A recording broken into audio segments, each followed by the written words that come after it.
what's up, buddy? I'm all right. I'm pissed off at our producer, Andy, though. He fucking threw me a curveball with his fucking technology shit. He knows that I'm not a technical guy. Well, you... It's almost like he does it on purpose. Let's fuck with Steve. I told him to do that. Like it was so my many fault. people. Let's fuck with Steve today. How can I break Steve's balls today? Do you know how many people actually get up in the morning and say that? Because it certainly seems like a lot. Steve, I think you have a complex, a persecution complex. That's what it's called. Yeah. Well, I'm great. Thank you, by the way. I'm very happy to be here. I'm in the studio in the Lower East Side of Manhattan. I'm very happy. I'm back in the New York groove, baby. I'm very excited to be here. That's good. You're at home and I'm in the studio. This is the first time. Well, hopefully in the next week happening. or two, we will be in the studio for the first time together.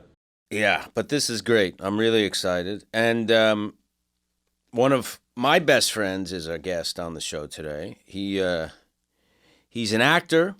He's a really, really talented writer. I mean, as well as an actor, but a great writer. Actually, we worked together writing several projects, one of which we sold to Fox and then sold it to Universal, and then they couldn't get it on the air. But we did a lot of work together as writers, writing partners, and are still friends, which is good. Yeah, but that was years, right? I mean, you guys we worked on that together for a project couple of years. Yeah, we had it at Fox for a while, then it was at Universal for a while, and then we had some people attached, and we couldn't get a network to get behind. We'll get into it a little bit with Will. Yeah, but like we talked about, even getting any show on the air is getting it so sold hard. To a studio is hard, and we did that. You know, you think you're almost home. You got to deal with a studio who wants to make it, Fox, and the network is not quite ready to pull the trigger. So, yeah, it's really hard. But our guest, I didn't know this. This is interesting. He worked briefly as Mary Louise Parker's personal assistant. He's never told me that. Oh, wow. She's a great actress. I really like her a lot. Will Janowitz has appeared in 58 films and TV shows, including Boardwalk Empire, The Night Of, Pitcher Catcher, Mad Men, Taking Woodstock, Gotham, Law and Order.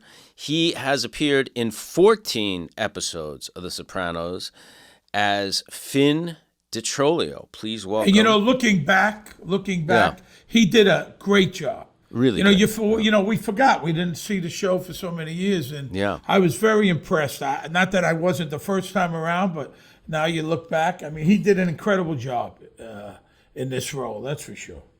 Well, absolutely. So please welcome the very talented Mr. Will Janowitz. There he is. Hello, Will. There he is. That was quite the introduction. You look exactly the same, man. I'll take it. Yeah. That was quite the introduction. I very much appreciate it. Thank you. You're welcome, man. I didn't know you worked for Mary Louise. I did. So I like her a lot. I think she's awesome. I and love a good her. person, too. Yeah. She's very smart, extremely smart, maybe too smart. She's a great person. She went to my college in North Carolina. And so when I got out of school, I kind of didn't know what I was doing. I hadn't yet gotten a job. And Joe Mantello, you know Joe Mantello? I know Joe very well, yeah. Yeah. So I got this job working, and I was fucking off. I was the worst production assistant that ever existed, but I would make the girls in hair and makeup laugh. And so one day, Mary Louise wasn't having a great time on the set, and she goes, "Who's that kid? I want him to be my person," because she wasn't getting the attention she needed. It was a low budget thing. And so she goes, "Who's that kid?" And she goes, "I want him to be my personal assistant." So I was like, yeah. And I didn't know she went to my college. She took me under her arm. She would take me to parties. She would take me out to dinner. I got to meet a lot of people in the theater that I would have never met because of her. And she would just basically give me petty cash. She'd say, go to this place, Williamsburg, and go get me a sandwich. This is before Williamsburg was hot. Go get me like a tuna fish sandwich. I'd come back, and then I would just fuck off the rest of the day. But she was always incredibly nice to me. And I was bored, and I was searching. I remember a guy on set. He was the art department guy. He goes, Will, when you figure out what you want to do, you're going to be really good at it. but right now you suck. You know, I was into like Kerouac and I was into all these things. And so like for me, being on a set, it was like making it even cooler. And me and my friend Markham, who worked there, we would just talk all day and kind of, you know, watch this shit go by. We were still working, but not very well. Will, your rationalization is all fucked up. It's complete bullshit, to be honest with you, but that's okay. Steve, you know what's funny is we never even got to really, I never got to know you. I think because none of our scenes overlapped except for when you guys bring me into the pork store. But I always wanted to ask, weren't you a basketball player? Yes. Did you play basketball in college? Yeah. I was very intrigued by that. It was many pounds ago. Many pounds What'd ago. you play? You're tall. You're tall, right? So where'd you play? Small forward? 6'2". No, I'm 6'2". I played guard. I played in the Garden my senior year. Scored 13 points for Madison Square Garden. So where'd you grow up? Did you grow up in Manhattan? Well, I grew up. My dad grew up in Queens. My dad grew up in Queens and in Washington Heights. And he moved to Queens probably when he was like 7 years old, and he lived at Forest Hills. And my mom grew up in Hungarian Town, but she was born in Slovakia in Bratislava. Now you know Will's dad. You won the case against George Harrison, right? What was it? A plagiarism. He's so fine. My Sweet Lord case, right? And my dad actually, the way he kind of proved it was. So George Harrison got sued by the writers of the song "He's So Fine," saying he lifted the melody from their song for his song "My Sweet Lord," and they got taken to court. And your dad was the lawyer suing George Harrison. Exactly. It was the Chiffons, I believe, right? I think so. You know better. So the Chiffons. Was that Motown? Motown? Yes. And so they bring him in, and my dad had to prove that beyond a reasonable doubt. So he brought in an expert pianist, and he had them play a cappella the melody, and the judge couldn't tell the difference, and he won. And your dad won, and he won. A huge case, yeah. Huge case. It's in the law books. It's a very famous case because of the particular way he argued it. But George Harrison came up to my dad in a panic at one day because it wasn't going well, and he goes, "Do you really think I did this?" He's like, and my dad's like, "It doesn't matter. It was, you know, you did it subconsciously, but that's the whole predicate. The case is predicated on that, is that it doesn't matter, if it's intentional or not." And they won. And the funny thing is that Harrison made a video about the legal system and how fucked up he thinks it is. And I forget what the song is called, and it's literally about losing that case. Did he also represent Sid Vicious, or am I making that up? Yeah. When Sid killed Nancy, allegedly, they've never proved that. Right. So my father's my dad got called to go to the precinct after it happened, and he shows up, and it's like a fucking nightmare, like blood everywhere, and is trying to talk down Sid. And I think my dad thought that it was, when I asked him about it, apparently at that point it was that they were having kinky sex, and it just went fucking haywire. And he, did this in a complete tizzy. I don't remember exactly what the story is, but yeah. But my dad kind of went and dealt with him, and that was it. I mean, my dad's worked on some really fucking cool cases, man. It's like I got to see my dad try. So my dad speaks fluent German, right? And so he got brought into this case involving art and Jews who had accidentally or had unknowingly purchased art that had been taken by the Nazis. So these Jewish art collectors, there's a lot of these out there now. So these art collectors are my dad had to prove that they didn't know that there was a provenance, et cetera, et cetera. I forget the exact specifics, but I got to see him try this case in court, and it was amazing. I love watching that. When you watch legal stuff done by smart people, all of a sudden you get why these legal shows like Law and Order, all that goes on so long, because it's real.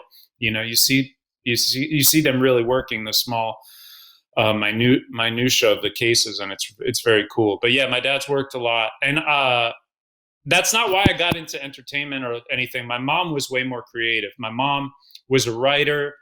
In fact, my mom was the reason I got the audition for Sopranos. They sent me the sides, and I looked at it, and it said on the top, Sopranos. Never heard of it. And I had been out of college. I was probably doing that job I was telling you guys about. And I get this thing, and I'm living at home, and my mom looks at it, and she goes, sit the fuck down. I go, why? She goes, because I know this show very well. She goes, I'm going to walk you through, because she was a dramaturg. She goes, I'm going to walk you through who everyone is, because I didn't really want to watch the show prior to auditioning. It would have made me too in my head and too insecure about it. And I would have been like, oh, this is amazing. It's famous. I would have put too much pressure on. So she explained, and this first scene that I auditioned with was an awesome scene to audition with, because I could use my own fear and my own, neuroses, because I was meeting James, I was meeting Tony, Carmela, and the whole family. It was the first time they were having Finn over for dinner for that scene at Columbia University, yada, yada, yada. And so my mom was able to tell me about the dynamics. Wow. He's the head of the family. Carmela's this, and you should be intimidated by Tony, but you don't want to let on too much. And so my mom really broke it down for me, and it helped me a ton, because I think I wouldn't have had the specificity, and so my mom really, really helped me. And then I came in originally for the boyfriend, and then Georgianne Walken, who I really, really love, and I just, when you meet a good person, you're like, fuck, man, there's like a cool, real person. And I just liked her vibe. And she said, you're reading for the boyfriend, but we're going to bring you in for the best friend at Silver Cup.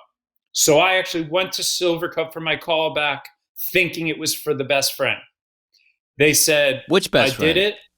The roommate? There was like the roommate. Evan or whatever. Is that his name? Evan, Yeah. who's one of my good friends who I went to Hebrew school with. When I showed up, I'll get to that. But so, yeah, they go, can you go outside and prepare the boyfriend? And I said, yeah, sure. So I go outside, I come back in, and it's James Heyman, director James Heyman, who only did, I think, I never one or worked two. with him. I wasn't in that. Really nice guy. Extremely nice. I don't know if David was there. I don't remember who was there. They just said, don't look him in the eyes. Whatever you do, don't look anyone in the eyes. I never heard that. Said, yeah, she said, Georgianne specifically told me, and I was like, okay, I'm not going to look at anyone. Not when you're having a conversation, but when you're auditioning, don't look at the producers or anyone in the eyes. I said, okay. Yeah. This wasn't your first audition. You had been acting, right? I went to college in North Carolina, which was a conservatory, which was a pretty prestigious school, but I didn't really What's it called? care. North Carolina School of the Arts? North Carolina School of the Arts. Joe Montello went there. Joe went there. Peter Hedges, right? Did he go there? Peter Hedges. Yeah. Yep, exactly. Peter Hedges, that guy's a legend. I know Joe and Peter from the Circle Rep Lab, like way amazing. back then when they were first doing stuff. Joe was an actor first, actually, before he started direct. I think he was. I saw him act in plays. Yeah, he was in Angels in America, the original. Yep. So you were acting. You knew what you wanted to do, and then I did and I didn't. But along comes the first job I did was with Jerry Orbach on Law and Order. That was my first job. So now you go in there and you're prepared and you read for Finn. Yep. You read for Finn, not for the best friend. The second time I read for the best friend, and I leave, and it felt good, but there was probably 50 to 60 kids in the fucking waiting room. So I'm like. Yeah, dude, there were a lot of people. So I go home. So those are the kids who got the audition. So then there's probably another couple of hundred who were submitted and are not getting an audition, Yeah. That's how it is in this business. Or never made it past Georgianne Walken. Or never made it past Georgianne. The casting. Now, what season was this? This was season 4. Four. Which is so crazy because, like, you guys were already on a huge role, and I just remember walking in, like, well, first of all, you know how I had a manager at the time, and he goes, don't worry. When I tell you, there's interest in you, then there's interest. Don't worry about it. You know, so I'm like, all right, fuck it. So 2 weeks go by, or a week and a half, and I go, you know what? Let me just call my manager because I haven't heard about Sopranos. Let's see. And I call him, and he goes, "No one told you? You got it." And I go, "What?" Well, who was supposed to tell you? Yeah, exactly. Who was supposed to tell you? Exactly. He's the manager. He was supposed to tell you. Exactly. You're not with him anymore. I'm not with him anymore. No. So he would always yell at me and shit. But fuck that. Yeah. Yell at you. Yeah.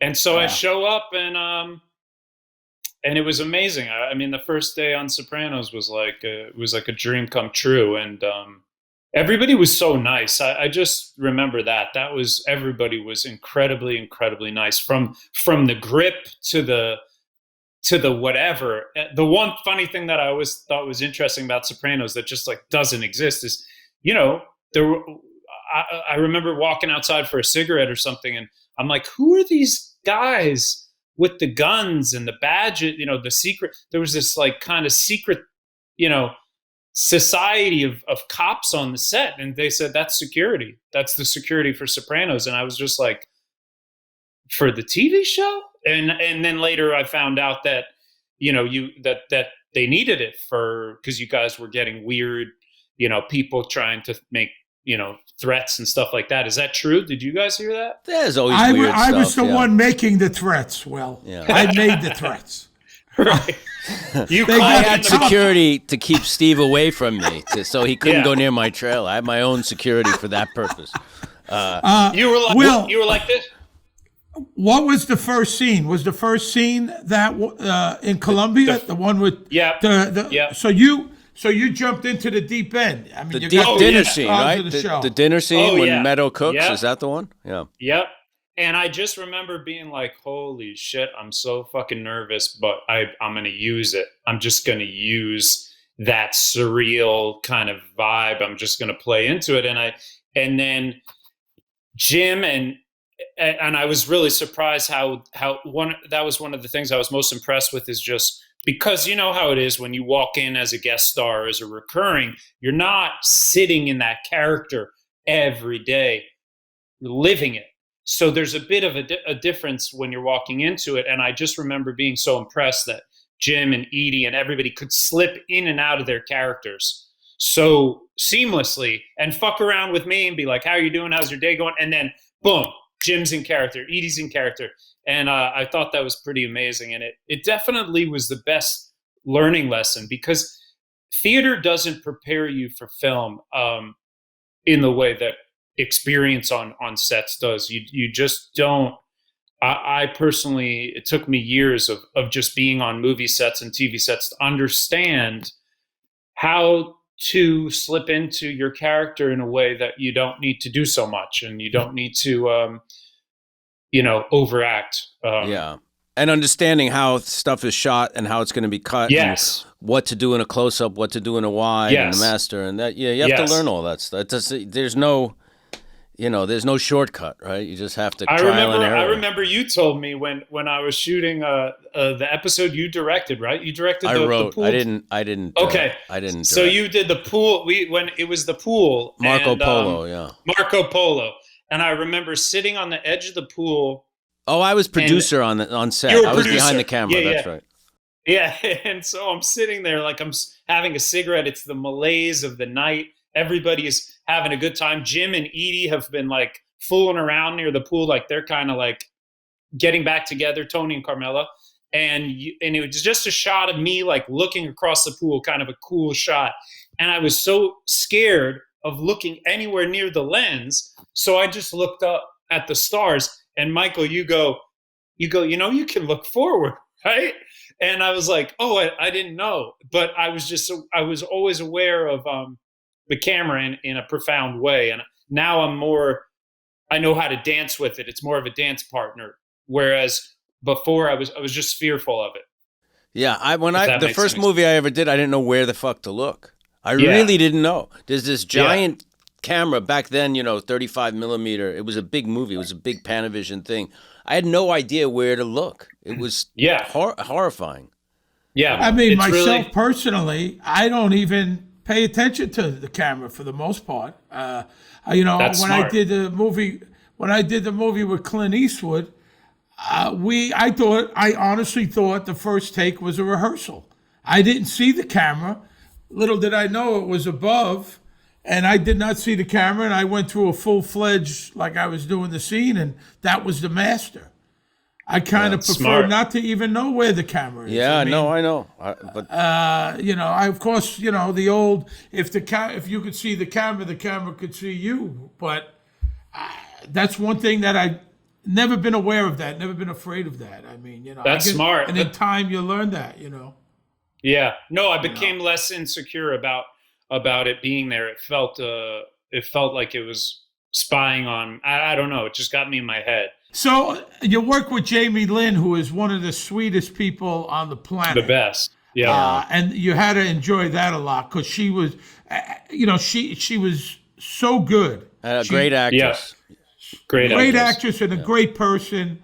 Really nice. So that had to be enjoyable to come to work with her. Oh my God. It was, you're right. It was incredible. She was, and Robert too. Robert was also like, you know, they could have been, actually, I went on their podcast and we spoke a little bit about this. I said, do you guys think we would have gotten along as well? And do you think we would have connected as much if we had cell phones at that time, if we had iPhones? And universally, we all said no, because there was something about that set too, where this is pre-iPhone, pre-distractions to the extent. I remember you guys would just come in and read the posts. That was like that was the distraction, you know, limit. Yeah. But Jamie and me and Robert, we had to make each other laugh and just spend time with each other and get to know each other. And yes, they were incredible. And Jamie was super, super nice to me. And we had a lovely time. And I was going to say, you know, Jamie once, we were supposed to be just had sex. We were supposed to be post-coital and smoking a joint. And Jamie goes, you want to rehearse this scene? Comes into my trailer. And I said, yeah, sure. So we rehearse it, and I'm pretending to be stoned, and so is she. And she goes, you know, Will, you're so good at being stoned. It's just, you know, it's you're better being stoned than I am. And I go, really? I think you're doing a great job. She goes, you know, I brought a little, if you want to, you know, just have it. And I go, I don't think that's a good idea. I get really in my head. And she goes, no, just we'll do we'll take one drag. And I'm like feeling the peer pressure, and I don't want her to do it without me. So she lights up, she takes a puff, I take maybe 2 puffs, 1 puff, and knock, knock, knock. Hey guys, we're ready for you. Second, somebody knocks on the door. I'm full blown. I'm baked out of my head, and they're walking us to set. And I'm freaking out. I'm spinning out, and I'm going, I can't do this. I'm freaking out. I don't know what I'm going to do. I get on set. It's Tim Van Patten, luckily, and we get down onto a futon in the room that they had placed there, or a blow-up couch, or a blow-up bed. And I take my shirt off or whatever, and she's doing her thing, and we're supposed to have a big dialogue fight. And we light the joint, the fake joint, and the lights are kind of orbiting around me, and I'm looking around. That's horrible. And oh my God, and I'm freaking out. And Jamie's looking at me, and she goes, are you okay? I'm like, no. I fuck up my lines about 4 or 5 times. And and Tim Van Patten goes, Will, you all right? And I'm like, I don't know. So what I did was I got angry at myself, and I kind of mentally broke through, you know, when you're hot, when you're too, and I just said, Will, just say the lines angry, just get it out of your system. And I finally broke through, and we got the scene. But I mean, holy shit. Jamie still laughs about it. She was fine. I was gone. Yeah, but I mean, it's tough doing stuff like that, because it's, oh my God, you know, you have to, you get in your head, and now you're self-conscious, and you think everybody knows that kind of thing. Yeah, terrible. Yeah. Well, probably everyone did know. Or they just thought you were, knew? I don't know. They just thought I was like kind of nervous, having and, like, a bad day. Yeah. I remember Robin and Mitchell Burgess wrote an episode, and I had one line, and that guy, who was the director from Texas?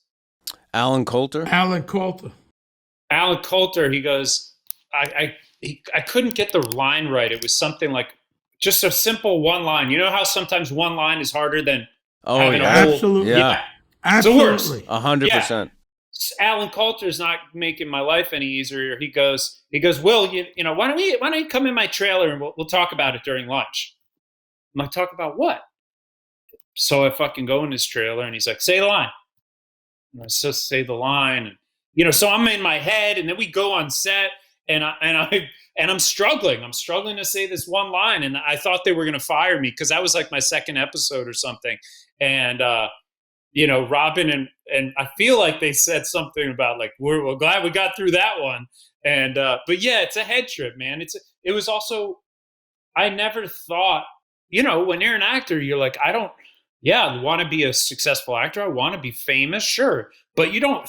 You know, when it happens and you're on a show of that magnitude, it's scary. It can be a little intimidating.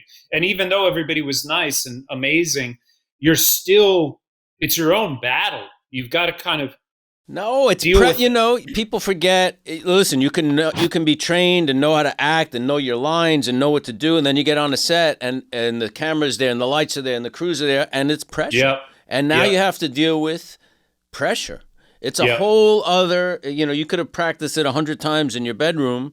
Yeah. It's a totally different situation when you're on the set. And there's Gandolfini and there's Edie Fowler. You know, it's like, you know, you got a million things going on in your head. It's very, you only do that by doing it and doing it and doing it. That's how you get over but I also think that's also the difference between guys, I don't want to say make it and don't make it. Just like a ball player, you could have a pitcher could throw 100 miles an hour, but mentally he's not strong enough mentally to act, whether it be on a set, on a Broadway stage, etc. There's a lot of shit going on, and if you can't focus and separate, you can't do it. Yeah. How many people do you hear? I was so good, I had it down pat. I was so good, but when I went into the room, I fucking fell apart. Yeah. No. Well, it's funny. I was thinking before I got on, I was watching my Mets play baseball, and I was thinking, you know, I played baseball growing up, and we played seriously, and I think about how baseball is very good analogous sport to acting, like you said, exactly like you said, because it's a sport that you can have a longer career, but you see a lot of flashes in the pan, but it's the guys who figure out how they play. It's also not the fastest game. It's a game that takes 3 hours, 4 hours to play. Right. Long stretches where you're not doing anything. Hurry up and wait. I thought about that. Hurry up and wait. And so that is it's a career. And I really look back at my time in The Sopranos, and even though sometimes it felt hectic because I was learning my own craft, all that stuff it adds up, and you learn how to deal. And now I walk on sets and I feel great most of the time. You know, of course you hit those moments, but it's why acting is a fun, incredible, weird journey, you know? Will, did you, the first time you were recognized after being on the show, how'd that feel? Were you recognized a lot? I'm sure you still are. I was recognized, so I'll never forget. Eileen Landris goes to me. We were filming one of the bigger things with Ganascoli, one of my bigger episodes. Eileen was one of the main producers on The Sopranos. And Ganascoli, who played Vito. Yep. And so Eileen goes to me, you know, Will, tomorrow it's going to change for you next Sunday. And I go, what do you mean? She goes, you know, this is a big episode. And it didn't really dawn on me. I was like, yeah, cool.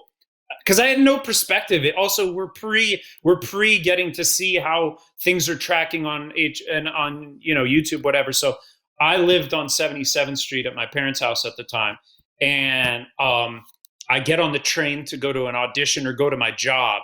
I worked as a coat check at a fancy Italian restaurant called Fiamma in Soho. Oh, yeah. Do you remember that? Place. Yeah. I went there with Matt. Spring Street. I went there with Matt Weiner. Actually, we had dinner there on Spring Street. Yeah, right? yeah. Michael White was the chef who now runs Maria, right? And he liked me because he knew I was at Sopranos, and I was like a fun person to have around. So I was going down. I was taking the C train down to Soho, and it was probably around. It was Monday, so the show had just aired the day before. And I'm looking around, I got my earphones on, and people are fucking staring at me going, like, kind of weird faces. People are turning and doing this thing. And I go, what the fuck is happening? And it's just happening more and more and more. And I go to the restaurant and I go change into my outfit. And I'm checking coats that night. And I did have one of those things that happens. I hear about this with people like this. A woman and a man come in, a husband and wife, and they check their coats. I give them the ticket, and she goes, "Honey, doesn't this guy look like Finn from The Sopranos?" And he comes back and he goes, "Oh, no, that guy's much different looking," or some shit like that. And, like walked off. But it happened all the time, and it's an Italian restaurant, and like it was just weird for people to see me because they're like, why are you working coat check? Everybody always assumes you're a billionaire. Yeah. I remember I was in London on a train in London, and people and a couple who were from Australia go, "What are you doing on the train?" I said, "What do you mean?" Like, "Well, I mean, what are you doing here? You were on The Sopranos, right?" And I'm like, "Yeah." And I have to ride the train just like everyone else. But they just couldn't wrap their head around it. But the show, yeah, I mean, I got recognized a ton, just like I'm sure you guys did. I mean, it was wild. Yeah, of course. People assumed, I don't know what they assume. You're on a show and you're instantly rich or whatever. Well, listen, I was in the supermarket, with the fucking cart, and they said, "You do your own shopping?" Yeah. Who the fuck else is gonna do it, man? It's either me or my wife. I mean, But you don't do it anymore, Steve, do you? You don't shop anymore. I do Steve's shopping now. Yeah, that's how we've worked that out somehow. That's part of our deal. That's the way it should be. Yeah, exactly. There's a special car on the subway for celebrities. Do you know that, right? Yeah. They keep that away from the public. Yeah, special Metro card you get. Yep. It's black. It's very funny. It's really nice, Will, cushy, comfy. You had all that stuff with Vito. I mean, one of the most famous scenes in the entire series is when Vito's head pops up from the security guard. And that was great stuff between you and Joe. There was some great stuff there. Him coming out of the porta potty and my arch nemesis, Finn DeTrolio. Yeah. That was hilarious. There was some good stuff there between you and Joe. Great stuff. I mean, that stuff was so weird to me. It was so like I'm trying to put it into words. I just remember reading the script and I was like, are they really fucking doing this? I remember I was working out. I had the script excitedly reading. They had the script sent to my house and I'm on the treadmill and I'm like reading it like it's like crack. And I'm going, holy shit, they're actually doing this. Like they're really doing this. And it was, I thought they were going to kill me. I thought, I know everybody always used to think they're going to kill you and they're what to cut you off the show, whatever. But I was like, I was almost excited. Like if they have a rape scene where he brutally rapes me or something. I mean, I was ready for it all. Take it easy, Will. Take it easy. This ain't Oz. It's not Oz. Take it easy. There's no. Oh wait, fucking you want to hear rape. funny? You want to hear a funny story about Oz? And I'll go back. I was working on a movie that my friend wrote, and the actor, one of the main actors, is my friend Rob Bogue, great actor. And Rob looked so familiar. I got on set and I go, "Where the fuck have I seen you? Like, are you?" He always reminded me of a sportscaster, very handsome, very funny. And he goes, "No, I was on Oz for a little bit." And I go, cool. So I go home that night from set. I get home late and I'm in bed and I'm flipping through the channels. I go to HBO and Oz is on. And I shit you not, it is a scene with him in it, the guy I was just referencing. And he's sweaty and he's bloody and he's just won a prison boxing fight. And he's going, there's only 2 things I'm good at in this world. It's fighting and sucking cock. And I'm like, that's the guy. That's a line from the fucking movie. And I go back to set the next day and I go, Rob, you know what? I'm able to place your face now. I mean, it was unbelievable. It was just funny. like, well, the scene in the pork store that's a great one. It's a great scene. I mean, I remember it like it was yesterday when they bring you in, and Christopher's big construction mogul greasing the union, and Bobby says he can't come to our club anymore, and he's got to go, and it was so good. So good. And Tony tells you to go. You were so scared and you played it great and gives you money. Go in the front, get yourself a sandwich. I mean, that was a really good scene. And all the guys were there. The fear, that you brought and, the weirdness of saying this. And are they going to kill you for it? Are they going to be angry? Yeah. Are they going to, it was really, you played it really well. It's a great moment. Well, I always think, and maybe it's because I've gotten myself in weird situations ever since I was a kid, and I've seen weird things somehow, in my life. I've just been around weird shit. You grow up in New York City, and if you get in the right weird times and weird places, you see stuff and you get nervous, and you know what it's like to experience. I've been run up on. I've been held at gunpoint. I've been beaten up. I've gotten in fights. You experience shit. So I was able to really, with this stuff, although I've never been around made guys before, I've seen people who I think, were, but I've been intimidated. So I was able to draw on that stuff very easily. And you guys fit the bill. It wasn't that hard. Walking into a room filled with you guys was Tony pretty intimidating. But what you just mentioned, intimidating, held at gunpoint. Michael has done all of that to me since we started this podcast. He intimidates me. He abuses me. Psychological manipulation, gaslighting. A lot of that gaslighting stuff. Me. Yeah. I used to be a normal family man. He made me like a fucking insane guy. This will be the last thing he does. He's leaving show business after this. Yes, I have a question for you guys. How did you? Because I know you guys are very close friends. How did you? What aligned you guys? How did you guys become friends? Did you know each other prior to the show? No. What do you think? I think we just started hanging out. What was the moment, though, where you knew you guys were buddies? It certainly wasn't when we first met, because he tells some story that I was rude or aloof. I'm sure he did it to you, Will. I'm sure at first he's very aloof. I know what you mean. Pretentious. Yeah, right? Was he aloof? Very pretentious.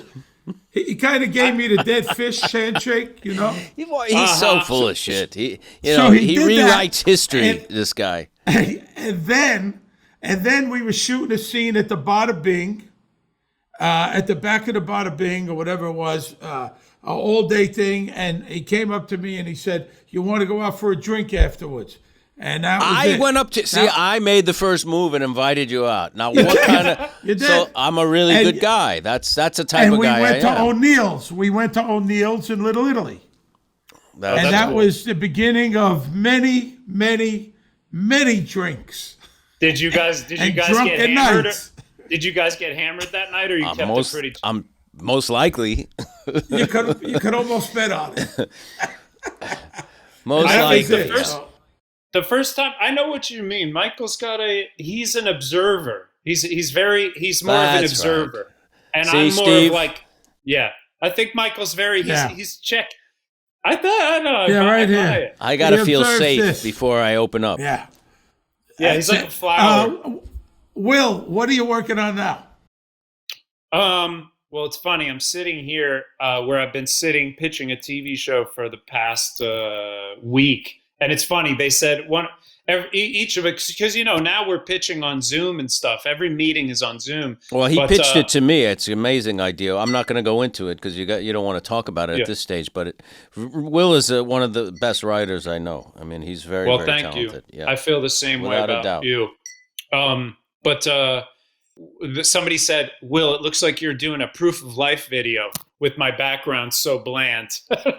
What's a proof of life video? No. Like when terrorists take you hostage and you're just like, I'm doing okay.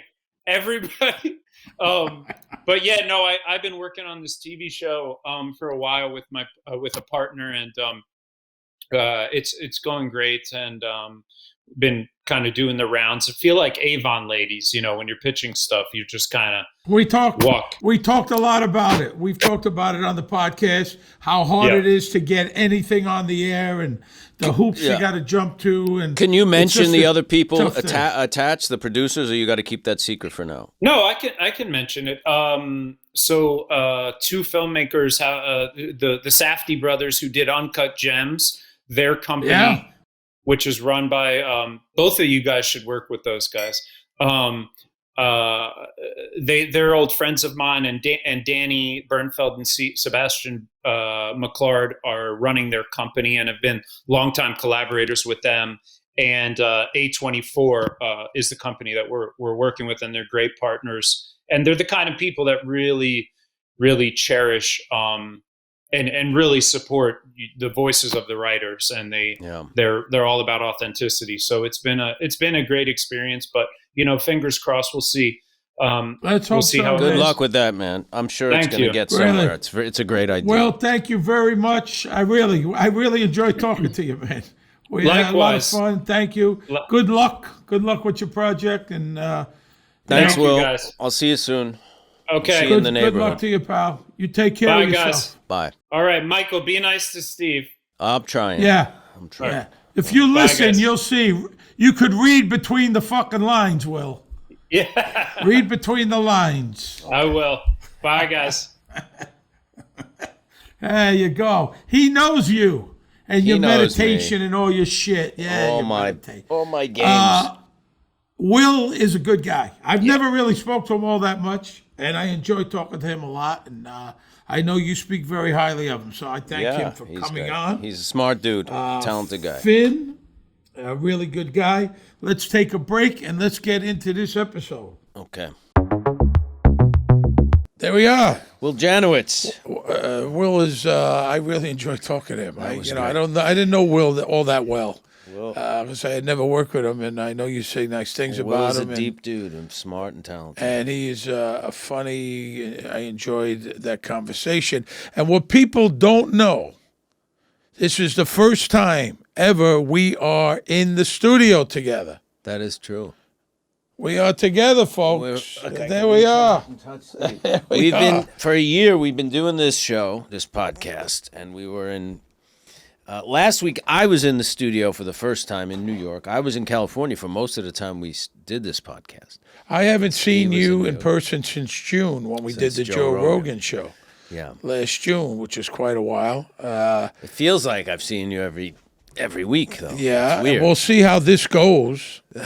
I don't know if this is going to fucking work out. We might need plexiglass between us. I don't know if this is going to work out with your attitude, but let's hope. Attitude. Let's hope that you're. What attitude? What are you talking about? Listen, what attitude? What do I do? This is a show. We got to be on our game here. I understand, but sometimes you get a little. I don't get a little anything. You're a little full of yourself. I'm not full of myself at all. You have a lot of. What do I say? I'm great. I'm great. You have a lot of Tony Soprano in you.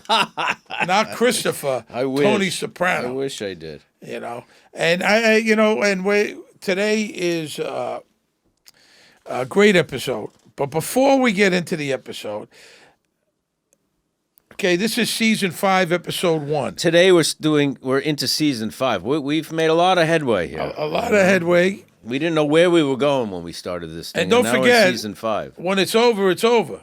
It's over. You know, we got another 30-something to go. We literally run out of road at some point, and that's it. And it's going to be the end of the fucking dance, my friend. End of the dance. But the death count up until now, 48 through season 4. Now, somebody out there might go, it's 49 and 50, you missed this. I don't want to hear it. It's 48 through Even if they're right. I don't want to fucking Even hear it. if you know exactly the number and can name all the people. Suggestions, we corrections. don't want it. Nobody cares. Let's start out. Email. Kolar. Shot in the head by Christopher. Brendan Fallone. Shot in the eye by Mikey Parmici. Jackie Aprile Sr. Died of cancer. Febby Petrulio. Thrown off a bridge by Mikey Palmici, I think. Rusty Irish. Oh, wait, no. Rusty Irish was thrown off the bridge. Febby Petrulio was, I don't remember. I don't know. Don't write in and tell us. Vin Markazian, played by John Hurd. Jumped off the bridge by himself. Jimmy Altieri. Shot in the back of the head by Silvio. By Silvio Dante. Mikey Palmice, shot by Christopher and Paulie. Philly Spoons Parisi, shot by Gigi. Shot by Gigi, that's right. Jimmy Bones, the Elvis impersonator, killed with a hammer by Big Pussy. By Big Pussy. Matthew Bevilacqua. Matt Bevilacqua was shot by Tony Soprano and Big Pussy. And Big Pussy. Febby was killed by Tony. Oh, Febby was the guy in College, right? College episode. Oh, there you That's go. Febby Killed by Petrulio. Tony. He was witness protection. Right. Richie Aprile, played by the great David Proval. Killed by Janice. Shot by Janice. One of the most spectacular, surprising kills. In television history. Correct. Yes. Big Pussy Bump and Sarah on the boat by Tony, Silvio, and Paulie. Livia Soprano passed away. She was ill. Mustang Sally, killed by Bobby Bacalari Sr. The great Burt Young. And then Burt Young, Bobby Bacalari Sr. Died. He had the crash into the sign. Heart attack and a car crash, right? Tracy, the dancer at the Bada Bing, killed by Brutally the devil beaten to himself, death by Ralphie. Gigi Gastone on the toilet bowl. Heart attack. A heart attack on the toilet bowl shortly after Thanksgiving. The Russian, is he dead? Is he dead? There's a question mark there. He's got his head blown off by Christopher, but we don't know if he's dead. Is he dead or is he not? Jackie Aprile Jr., he died for being a knucklehead. He was just a fucking knucklehead. Killed by Vito. Killed by Vito, that's Killed by Vito. Detective Lieutenant Barry Haydu. Cop who killed Christopher's father. Christopher killed him. Karen Bacalari, played by Christine Petty, Bobby's wife. Died in a car accident. Very, very sad. Gloria Trillo killed herself. We didn't see that. Played by Annabella Sciorra. Pyomai. Played by the great Goldie. The great Philly Goldie. Did a great job. That scene was great. She, isn't it she? Is she. Goldie a she or is Goldie a he? Playing, see, not... you can't do that anymore. Girls can't play guys. Guys can't play girls. But let me ask you this: Does Goldie go by Pyomai now? No. Did they change the name officially? No. They're not allowed to do that. I don't think. I don't think you can change a horse's name. No. I don't think so. Even if it's a racehorse. What about a boat? You can't change boats. A boat, you could do whatever you want. Could do It's not a sentient being. Ralph Cifaretto, the devil himself. Beaten. Played by Joey Pants. By Tony Soprano. Cosette, Christopher broke his neck. Well, some may say it was suicide. It wasn't suicide. Christopher fucking killed him. He was a junkie. Min Matrone, killed by Paulie Walnuts. Somehow it became a funny scene of him killing a senior citizen. So far, 48, folks. And more to come. A lot more to come. The show was nominated for all kinds of Emmys. We're really hitting our stride. I believe season 3 and 4, for me, I believe were the best seasons if you had to pick. They were all great. Season 5, season 5 has some good stuff. Just great stuff, and a lot of people died, and some just disappeared. Furio, we never saw again. Better to die than well. Furio disappeared because he was in love with Carmela, but he had an ending in a way. It was life or death that he had to leave. But some people just kind of faded away, which is. Some, Janice went through Turk Pipkin, Aaron, and, was a boyfriend. She went through a few boyfriends, and some just come and go. Right. Irina didn't get killed. She just faded away. But I do believe Irina was the number one Gomara. Don't you? Well, they had a long relationship. Gloria was a very intense one and an interesting one, of course, an exciting one, but it was quick. It was brief. And as was Valentina. Valentina was actually longer than Gloria's relationship, Tony with Valentina, but that was quick. But Irina, he was with for quite a while. Yeah, but he really cared about Gloria of them all, I think. He was in love with Gloria, yeah. Yeah, that's what I would say, right? With Irina, it was more of he was almost like a father figure, and he was supporting her. Well, she was 20 years old, I think, she was. Right? Yeah. At the time, I but think Gloria was like he had met his match in a way. It was like the sexuality of an arena and the psychology of Livia. But all a little crazy. Crazy. All the Gomaras a little crazy. Actually, Irina was the most sane of the Gomaras too. I think. If you think about it. Valentina. Well, she was young and she got drunk and called the house, and that's. But that's an immature move. But I don't think she was like psychotic. Like no, Valentina was psychotic. Valentina. To be with Ralphie. She was off the rails. You could tell in every move. Gloria very intelligent, but very, very crazy. And who else? Was there any other ones? And then he had like the stewardess. But those came and went, the blonde. And he had the girl in Vegas. That was just a fling. The girl in Vegas. And then he had the one at Barone. Remember the secretary at Barone? The secretary, Juliana Margulies' character, Juliana Skiff. That was a quick, brief one.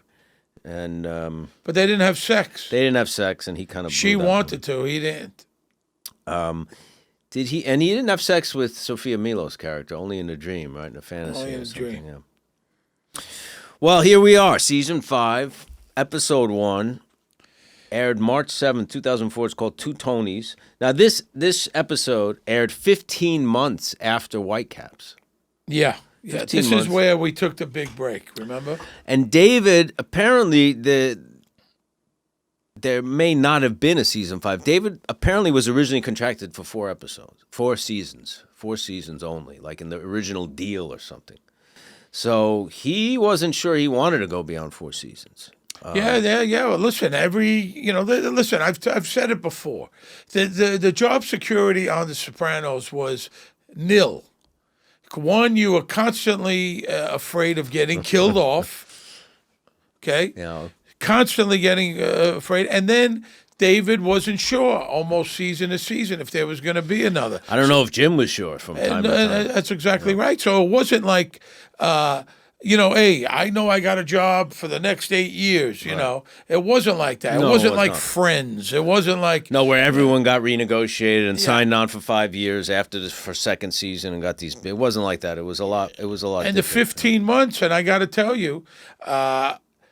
I've got to tell you, people were scrambling to work. You had to find work. You were contracted for the show, but for 15 months, you needed to find gigs. I wind up doing stuff. I got lucky and, did quite a bit of stuff, episodics and stuff, but... your hands were kind of tied. I had an agent at the time, a real fucking douchebag, which I've talked about. I started with him. Is he the one that wanted you to turn down The Sopranos? Yeah, he's the one that wanted. He told me to turn down the show. They weren't going to fly me. They weren't going to pay me. They weren't going to guarantee me. Wow. And he was a pretty big agent, and not a small time guy. He has the agency. He's retired now, but the agency has a. Big names, yeah. Big name, good working actors. And I went to him and I said, listen, man, I'm scared. We got 15 months off. I got to work. 15 months, and he said, why don't you stop and smell the roses? Just think about where you were 3 years ago.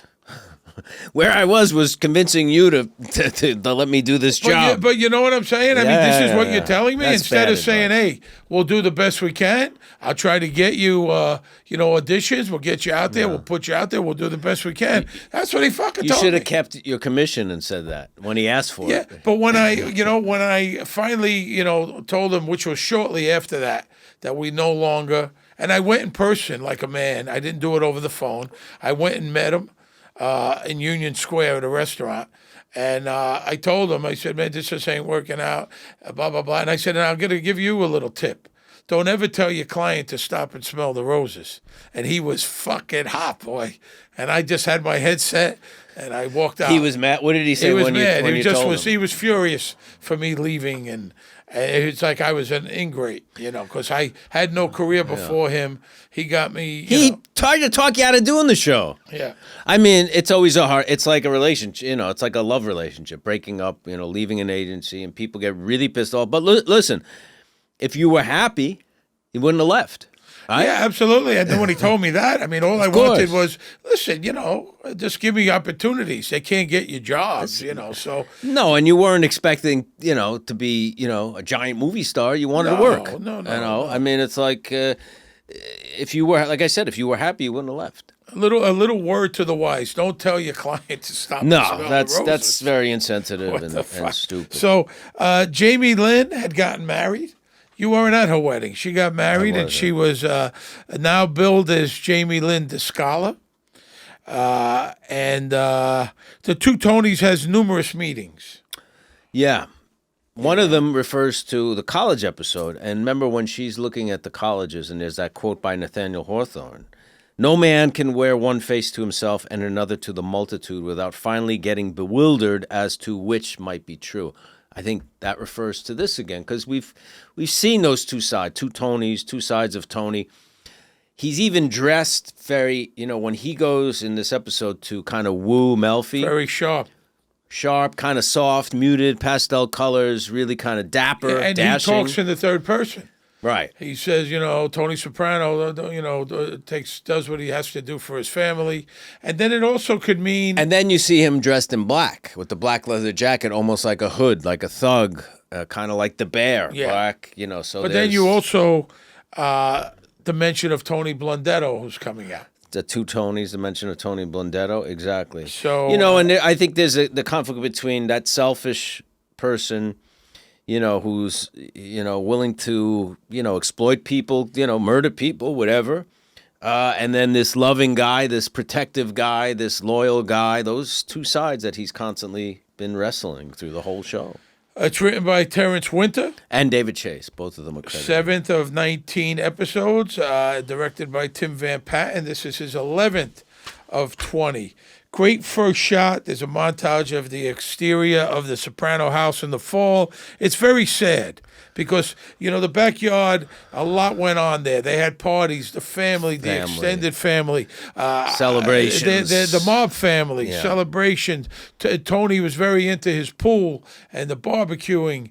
And now it's dark and dank and dusty, and it's kind of sad. It's an autumn kind of feeling. It's, it's kind of the autumn of the series in a way as well. It's sparse. It's not being used. Tony's not around. He's not living at the house. The song is "Heaven Only Knows" by Emmylou Harris. A song really about heartbreak. It reminded me a little bit. Remember the scenes in Godfather 2 of the compound in, where was it? Lake Tahoe, right? In Tahoe, yeah. There's that one section when some time had passed, and it's like you see it's kind of like closed up. When we first see that compound, it's that big christening party for Pacino's son, and there's all band and all these people, and then later in the movie you see it and it's kind of locked up and the leaves are blowing through and the boathouse is closed and everything. It reminded me of that a little bit. Tony, it's the episode's the first season opener wherein Tony is not featured picking up the Star Ledger, Newark Star Ledger, at the foot of the driveway. It's a great shot. Slow, nice and slow coming down the driveway, and we see Meadow in a convertible driving over the newspaper, which is, and she goes there to pick up AJ. It's a great opening, yeah. Sad, yeah, very much so. It says a lot, actually. Bobby's house. Tony and Bobby are watching TV. Janice, Sophia are making dinner. Janice seems she's overwhelmed. You know, she's trying to keep this Sunday tradition going. She's not Carmela. You know, Carmela's the ultimate. And she's letting everyone know she's overwhelmed. Carmela's like a Goomba Martha Stewart. Martha Stewart. Right? Yeah. Like a Goomba Martha Stewart? Yes, she's right? totally very that. much so. And a lot of the fans, like, kind of think of Edie that way. Like, she always said people would go up to her, want recipes. She doesn't know how to cook. She doesn't give a shit about it. But the TV, that's Sukanya Krishnan, who from Channel 11 she's New great. York, who She's I've great. been interviewed by several times. She's a wonderful person. She's and a great friend of mine. I think yeah. she has a Facebook. She was on WPIX for a long time. Then she was on Fox. On Fox. Morning right. Fox. And now I think her and Scott Sanford, another former PIX guy, has a Facebook show. She's wonderful. That does quite well. Yeah, great girl. And now your daughter was replaced with a different actress at this season, yes. right? Now she's Miriam Coppersmith. Right. Great girl, really sweet. I believe her mother was a cantor or a rabbi. A rabbi. Yeah, something. She was always on the set. She was replaced and by Lexi Spadutto, who I think just got too old. She was too tall and was a little older. Lexi got too old. Lexi and got Miriam too old. came on in the 15 months, and then they brought on Miriam, and she had stayed till the end. So we're watching the TV, Bobby and Janice, and Matt Weiner, who is one of the writers and exec producers of the show. And creator of Mad Men. He does a great job. As Manny Safier. Yeah. Does a great job, and he's being interviewed talking about this class of 2004 coming out of jail. So these are guys who went away 15 years or so before under the RICO, when the RICO Act really kind of started to... Felix Lamanna's been away since the damage them up. 70s, kind of. Since the 70s. Phil Leotardo. Angelo Gareppe. We're going to see them later Felix on. Lamanna. Anthony Blundetto. Now, here's something that's funny. I love Steve Buscemi, as you do. But they show a picture of him. They said he was a rising star, 28 years old. And Janice comes running in. Is that the best picture they had? He was a fox. Right. Now, Steve Buscemi is a lot of things. A fox ain't one of them. No, I would disagree. You got to see pictures of Steve from his 20s. He was a good-looking guy. He was kind of a rock star looking dude. Yeah, man. All right, I'll have to see that. You'll have to see that. And I love him to death. I'm going to preface I don't know. I think you might be wrong. Janice also, I love when Meadow come and AJ come over. The first thing she says is, "Your mother didn't send anything." So it's not she's expecting Carmela to help with the with a side dish, maybe some lasagna. Take some pressure off. It looks like the roast is burnt. The roast, yes. AJ mentions canned clam chowder. He doesn't like that. I guess Carmela would make it from scratch. Which is not easy. That's a lot of work. And she can't find her wedding ring. Her and Bobby are now married. So that all happened in between In the seasons. 15 months, her and Bobby got married. She's asking for a little help crushing the ice. Bobby is just sitting there and... Now, were you upset that you didn't have a wedding, like on the show? Was that something you were hoping for, like a big soprano wedding? Nah. Well, you weren't like... You didn't bear a grudge about that? No, not at all. Just for you would have been like Groomzilla. I think that would have been funny. I think once we have the kid, you don't see that either. There's a kid that suddenly pops up. You had the kid. We suddenly just have a kid now, right? I mean, you didn't see her pregnant or in the hospital. I like that expression you say to Tony. Look, you want to strap on the bag. Yeah, feed bag. Strap on the bag. Carmela, you take care of everything. It's not really Janice's thing. No. Janice is not the homo. She's trying to be, but she's not, and she's too stressed. We got to take a break. We'll be right back. We're at the Soprano house. Carmela pulls into the garage. AJ's playing the drums. Now, that song, I believe, is the beginning of Walk Like a Man. Oh, really? By the Four That's Seasons. what he's playing? I believe so. I believe that it's the at the beginning. There's a good drum thing at the beginning of Dawn too. Yeah, That song Dawn Go Away, but I'm sure he's not doing well. I'm sure someone will correct me if I'm wrong, but I think it's Walk Like a Man. I could be wrong. It may be. You may be right there. AJ couldn't be nastier to his mother. We've talked about this. He's really disrespectful. About the power vac. I want you to bring it in. Do it now.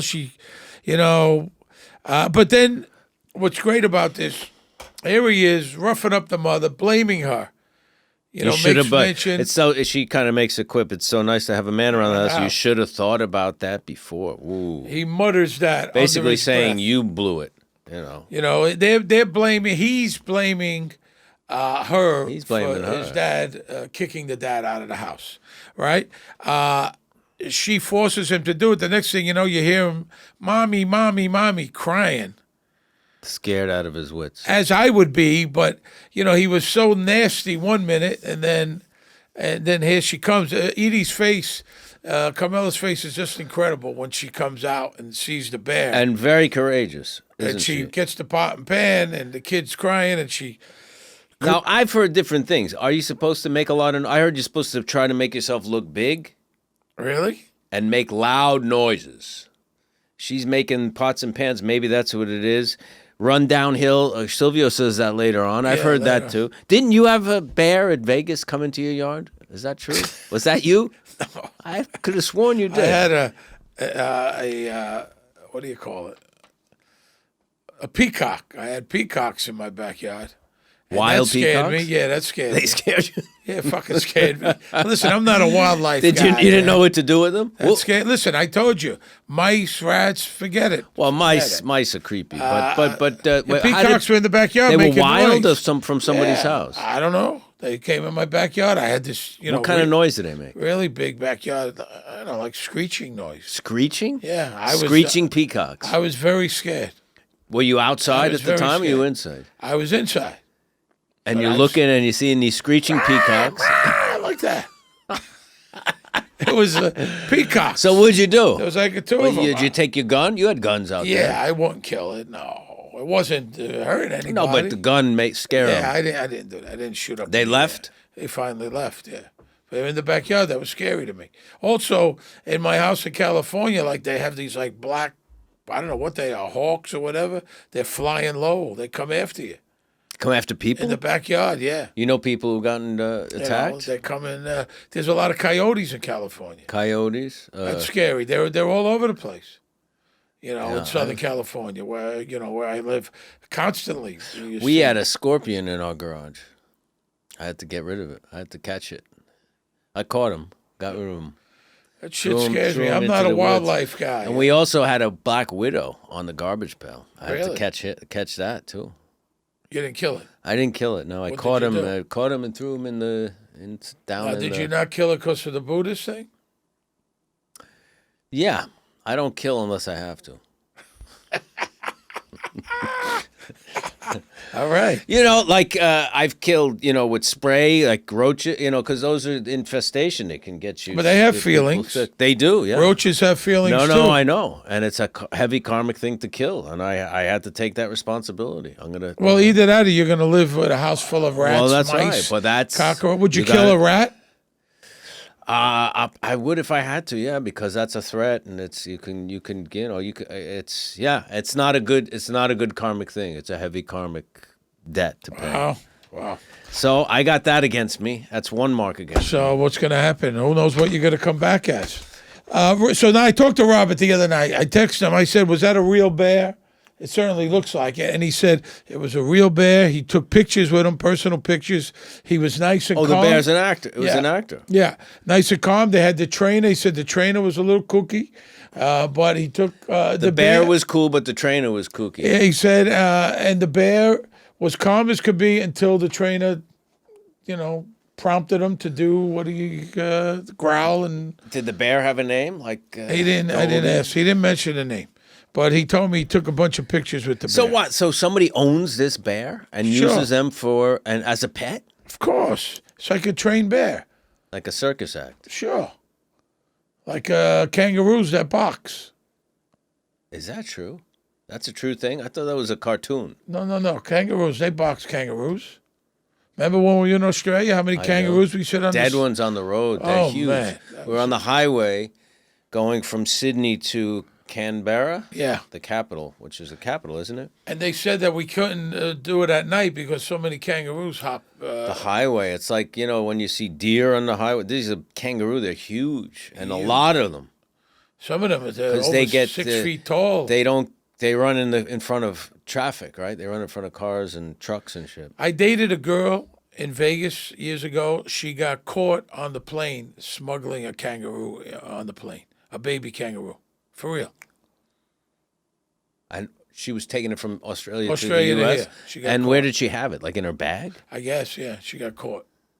I don't know if they took it away. I don't know what they did. I don't know the ending, but she smuggled a kangaroo. So you had peacocks, but not bear. Not a bear. No bears. I don't know. You had a thing with a bear. I know bears are in Las Vegas. I think you had a thing with a bear. I don't think so. You don't want to talk about it. Isn't Las Vegas a bear-free state? Well, I mean, it's too hot. I don't know. They run around the desert. They have mountain lions and shit. They don't have They have mountain lions. They don't have bears. Those you don't want to be. You don't want to come face-to-face with that. Valentina's house. Tony's putting his clothes on. She's laying in bed. You're leaving. How's the olive loaf? I hate olive loaf. You like olive loaf? That's awful. I never liked it. Awful looking. That and head cheese. Disgusting. Yeah. But then he says, I like Golden's brown. I mean, what? Yeah, Golden's brown mustard. You like that, right? Yeah, you don't? I do. You prefer that to the yellow? Yeah. You know what I hate? When you squeeze, when you have that thing, and then the water comes out. It's disgusting. That is nasty. That's terrible. Golden brown mustard, just another little detail of the Sopranos. Goldens. Soprano house. Wildlife control is at the house.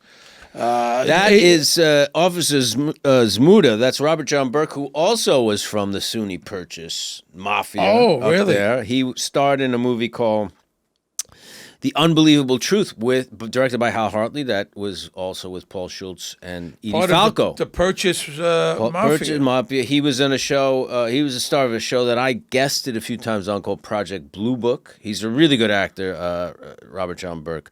He was on Law and Order SVU. He had an affair with Olivia, the character played by Mariska Hargitay. They had a romance. He was, I think, internal affairs guy there. He was in the movie RoboCop 3. Thinner, Tombstone, Confessions of a Dangerous Mind, Robert John Burke, really great actor. Now he comes. There's a little flirtation going on between Carmela and him. Like immediately. Yeah, there's an attraction. There's a little attraction, a little flirtation. AJ now is tough again. Should have, put a cap in his ass, busted a cap in his ass with Dad's rifle. A few minutes ago he was wiping his little pussy. Now he's, he's a tough guy again. Mean little kid. Robert plays it great. Robert plays great because he's nothing like that.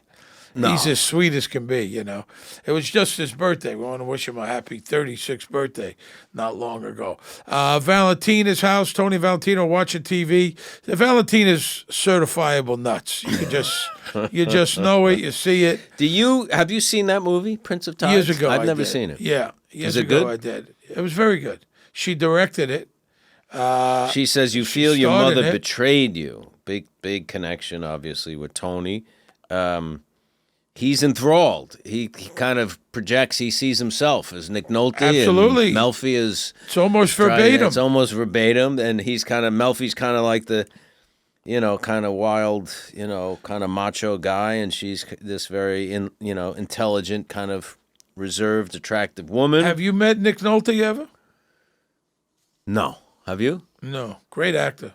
You know what I like him in a lot? Q&A. The Sidney Lumet movie. Yeah, great so actor. Good. Yeah, he is a great actor. He's done some great stuff. Melfi Office. She comments on her fingernails. Yeah, which I find they interesting look so because real. The fingernail, Valentina's fingernail, was one of the things that really come up later on. Came up. In Whitecaps. In Whitecaps, yeah. Correct. Melfi's Office. Delivery guy drops off flowers with a bottle of Tide in it. The note says, "Thinking of you, you Prince of Tide." Corny. What is that? I mean, that's such a.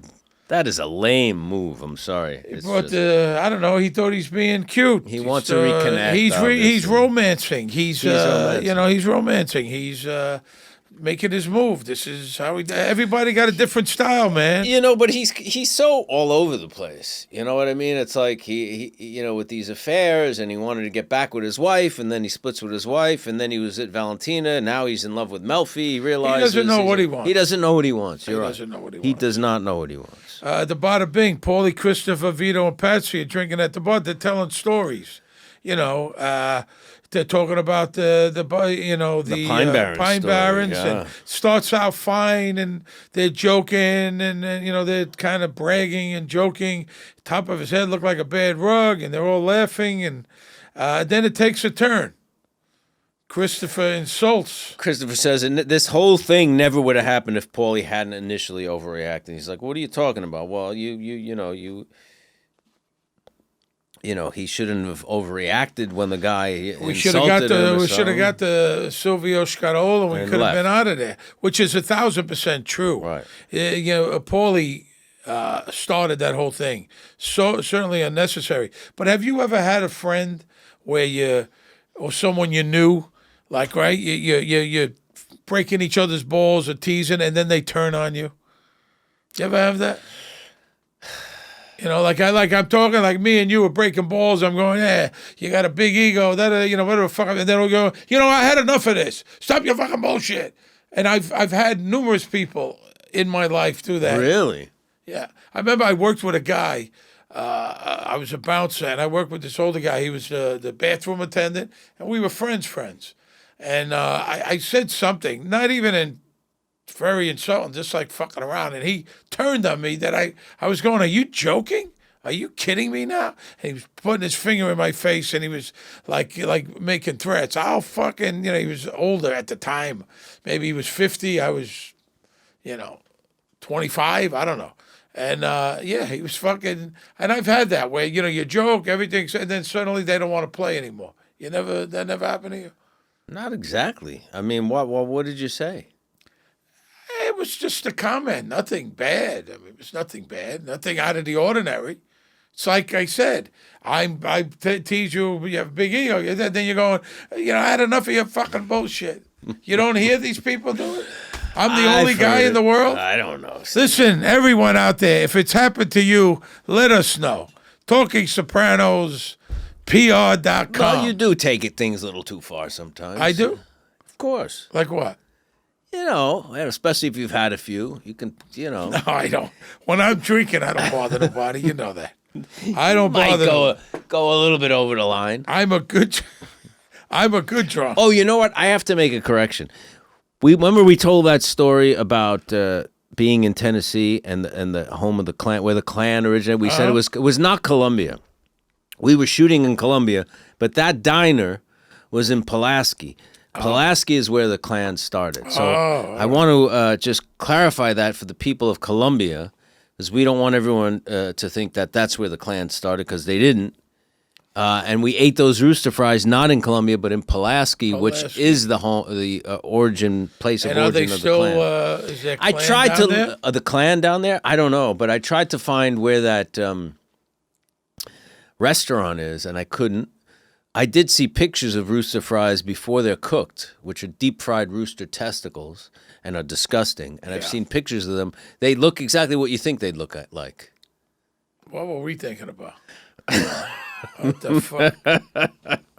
What were we thinking about? They encouraged us to have it. And then someone said, "Oh, that's what they do to all the, as a joke to all the tourists." I was like, "What kind of shit is that? Why do that to a tourist? Why, you have something against tourism? I mean, you're going to feed tourists shit?" They just want to be among themselves. No strangers, man. I don't know. Melfi's office. Tony calls. You like the flowers? How are you, Anthony? It's been a long time. I'm separated, me and Carmela. Look, the reason I called is to have dinner with me. He's really trying to run. We're not in therapy anymore. The very thought of you, unfortunately, because of our prior clinical, I can't do it, she tells him. And I kind of find his wooing her kind of pathetic, actually. It's something almost embarrassing to me in the way he's selling himself. I'm taking the medication. I've never done that. I'm single.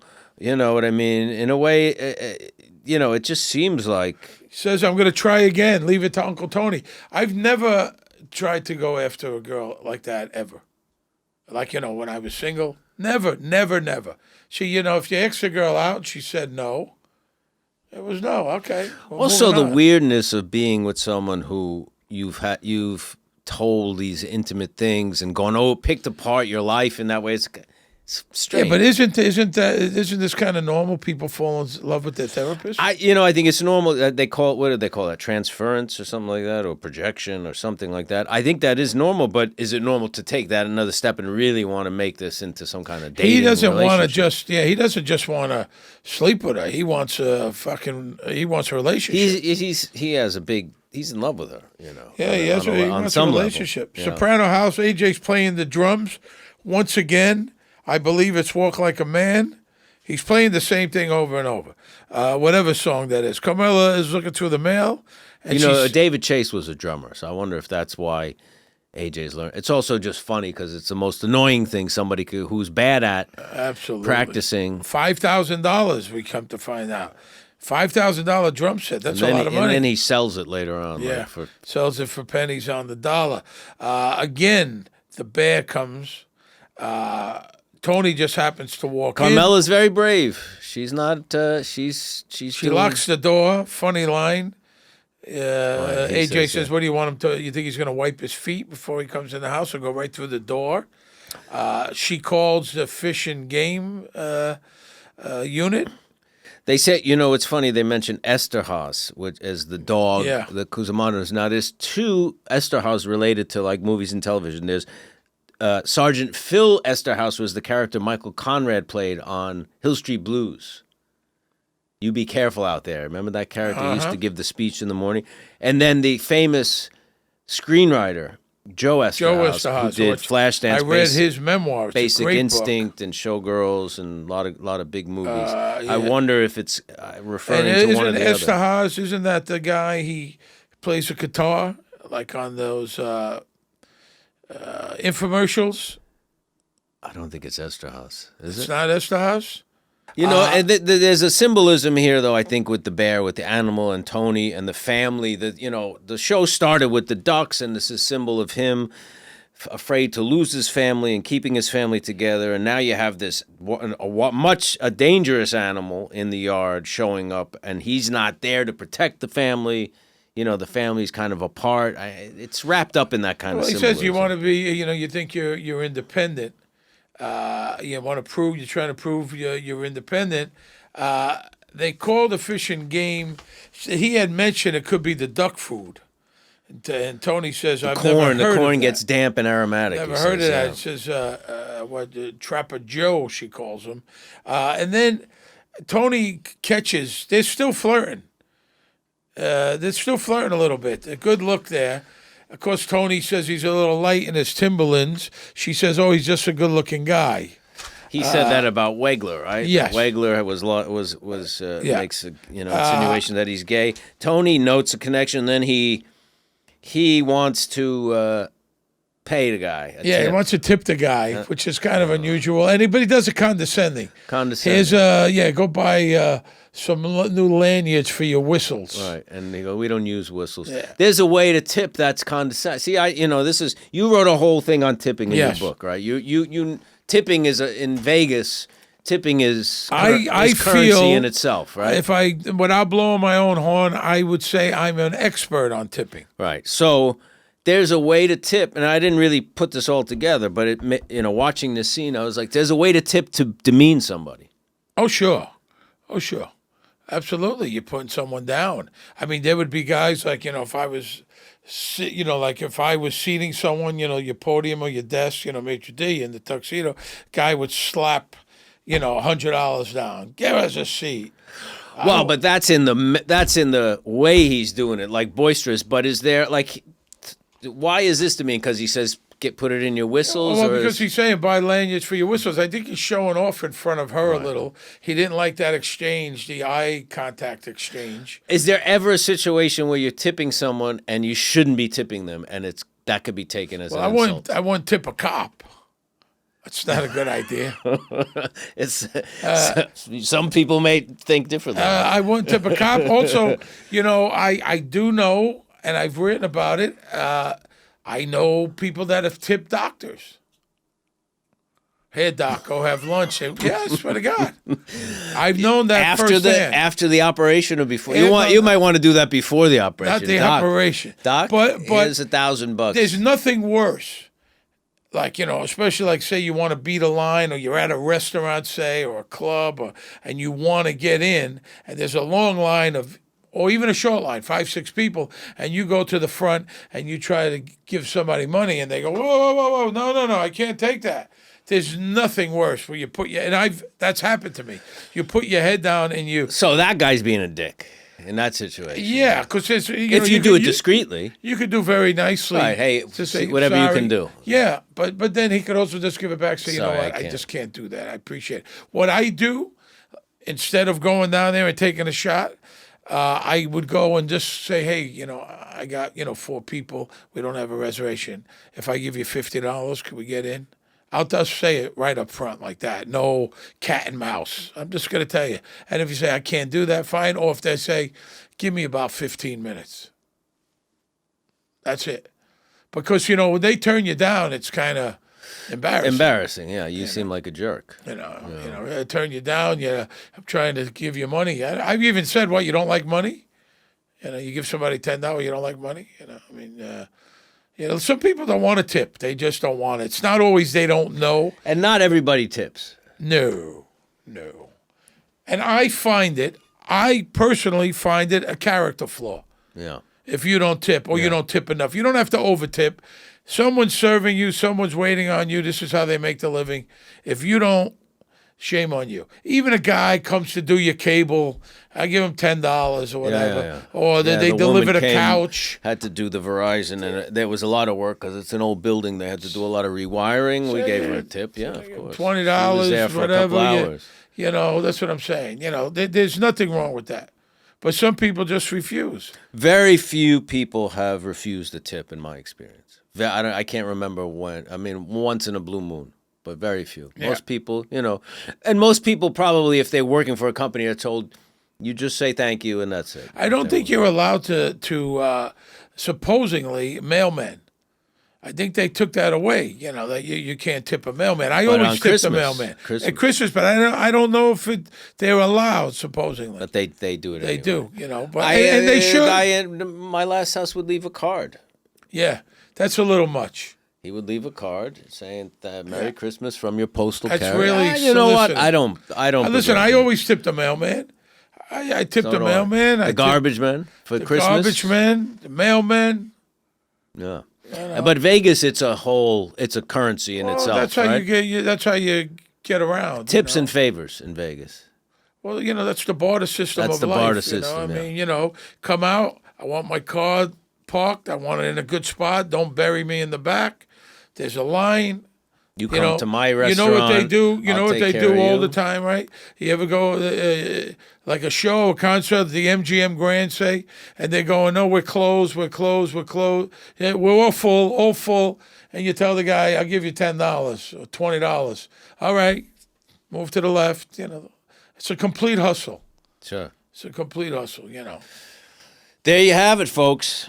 I consider money talks. myself, money talks. And not that much money. You don't need. You don't need to throw that much money around to be treated the right way.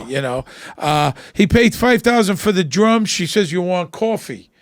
He said, "No, it tasted weird last time." She said, "Well, it's corroded. I need a new coffee maker."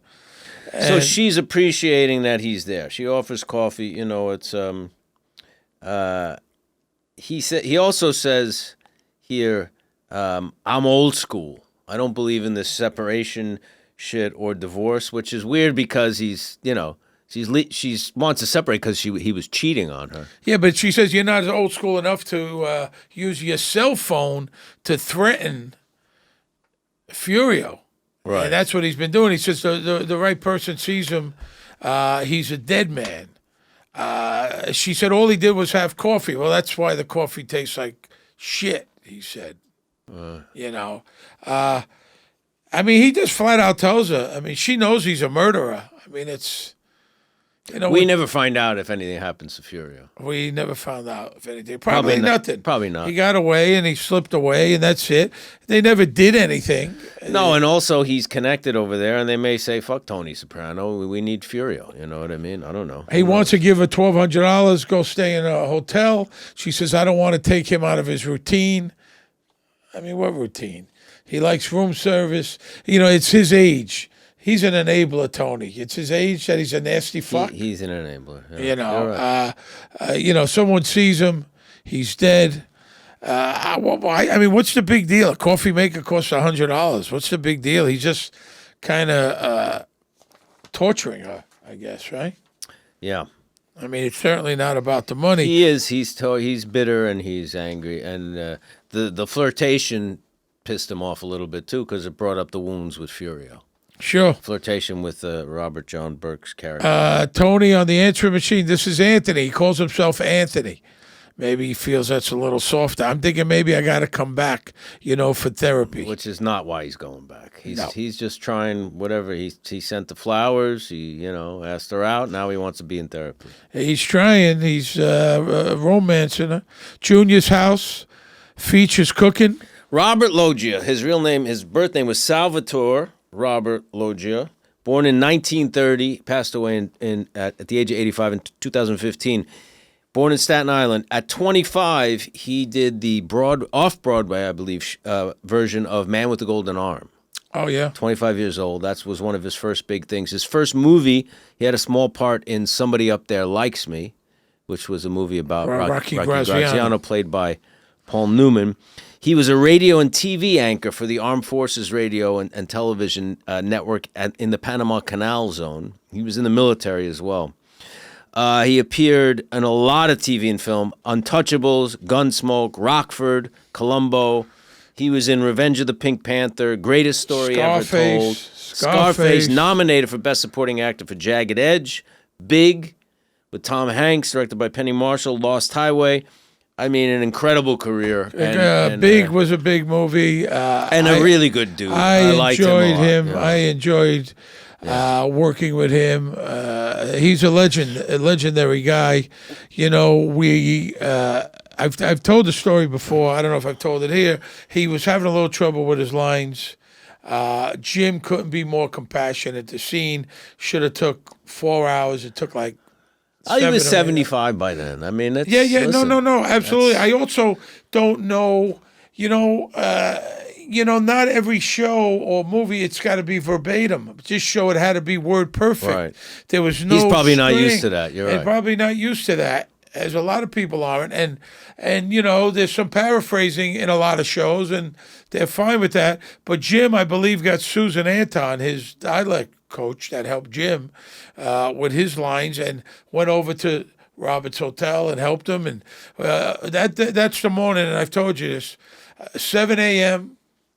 This scene, 7 a.m. It's me, Jim, Dominic, and Robert, and making chicken cacciatore and rice. Is that what he's cooking? That's what he's cooking. And he asks Bobby if he wants some.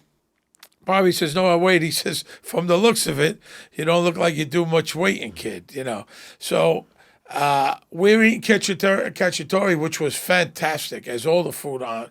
But, I mean, I ate it until 2 p.m. Chicken cacciatore and rice. And I think Jim was fucking clucking. I mean, we ate so much chicken. At first, it sounded so good, 7 a.m. Right. Look at this, and then it was like, I can't look at this, And then he says, when Tony comes in, he says, it looks like Earl Scheib. Earl Scheib is it used to be the discount. You get your car painted. Auto painted, yeah. For like $300. You drive it in and they do it like on the spot. Earl Scheib, yeah. And, Earl Scheib.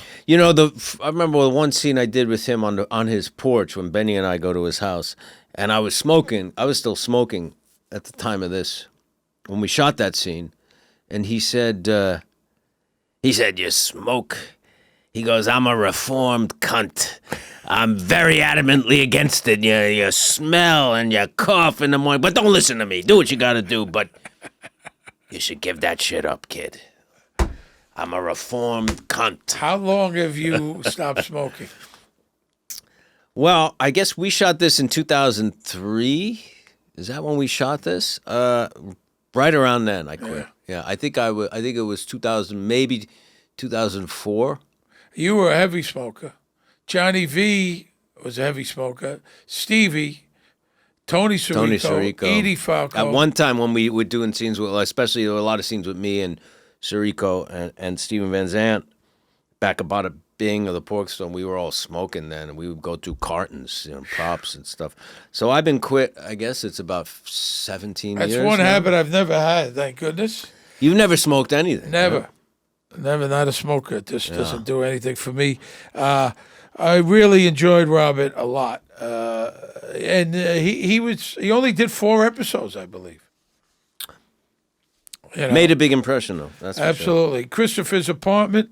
Adriana is ironing. Oh, that line, though, when he says, you know what the biggest change is? Broads shaving their bush. I went to I went to Silvio's. It looked like the Girl Scout. I mean, just a fucking. And then he asks to, get back in action. And Tony tells him, as long as you don't step on any toes. And he says, I'm Fred Astaire. Which we find is we know what happens later on. He's anything but. He wants to get back in business. He's kind of a legendary mobster. Which I think we come to learn that he was born on the other side and then came over. And very believable as his character. Adriana, where's the dinner at? I forget who's going to be there. What are you, on the school paper? It's business. I'm a low man tonight. I got to pay for everybody, which is pretty fucked up. But I guess that's how it goes. Do you know that that's how it goes? I don't know. No. I don't know. I think it's true. I think it does go like that for a while. She's asking questions for does she want information to give to feed to the feds? Is that what's going on? I don't know. I don't know if that's so much. Or she's really concerned. Why do you always pay? You don't reap the rewards. He takes $400 off her, which is quite a bit of money. Benny arrives. Benny's a solid, loyal guy. Does a lot of stuff. Is reliable and capable. Very, very much so. It comes out, Mrs. S. Tony wants someone stationed in the yard. The bear may come back. And then she opens up that locked closet, and there's a hand grenade in there. There's a hand grenade in there. Does she know how to use the hand grenade? Or what? I mean, what? She obviously knows how to use the gun. We've seen her with that, the hand grenade. The restaurant. That's Bamonte's. Again, is this Bamonte's? In Williamsburg. Williamsburg, great restaurant. Old school. Great restaurant. Doesn't get more old school than Bamonte's. No. And like I said, you've got people that had their christenings there. It's been there so long, they've had their christenings, and then they've had their funeral party. It's over 100 years, right? I believe. Been there a long time.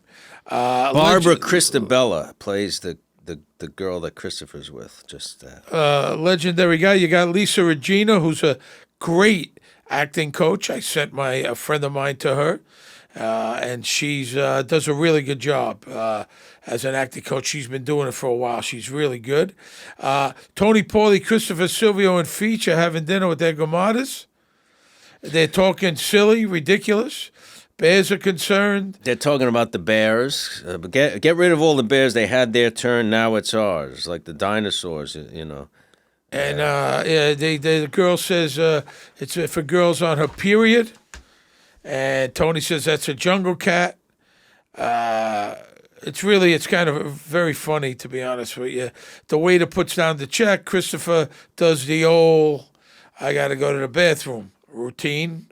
That's a routine. You've seen that done?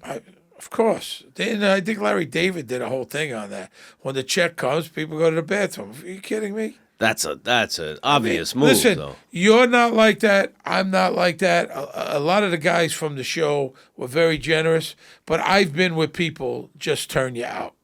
They expect you to pay for dinner. They don't even make a half-ass fucking attempt. That's it. You've been there too, haven't you? Oh yeah. I have been there. I love that.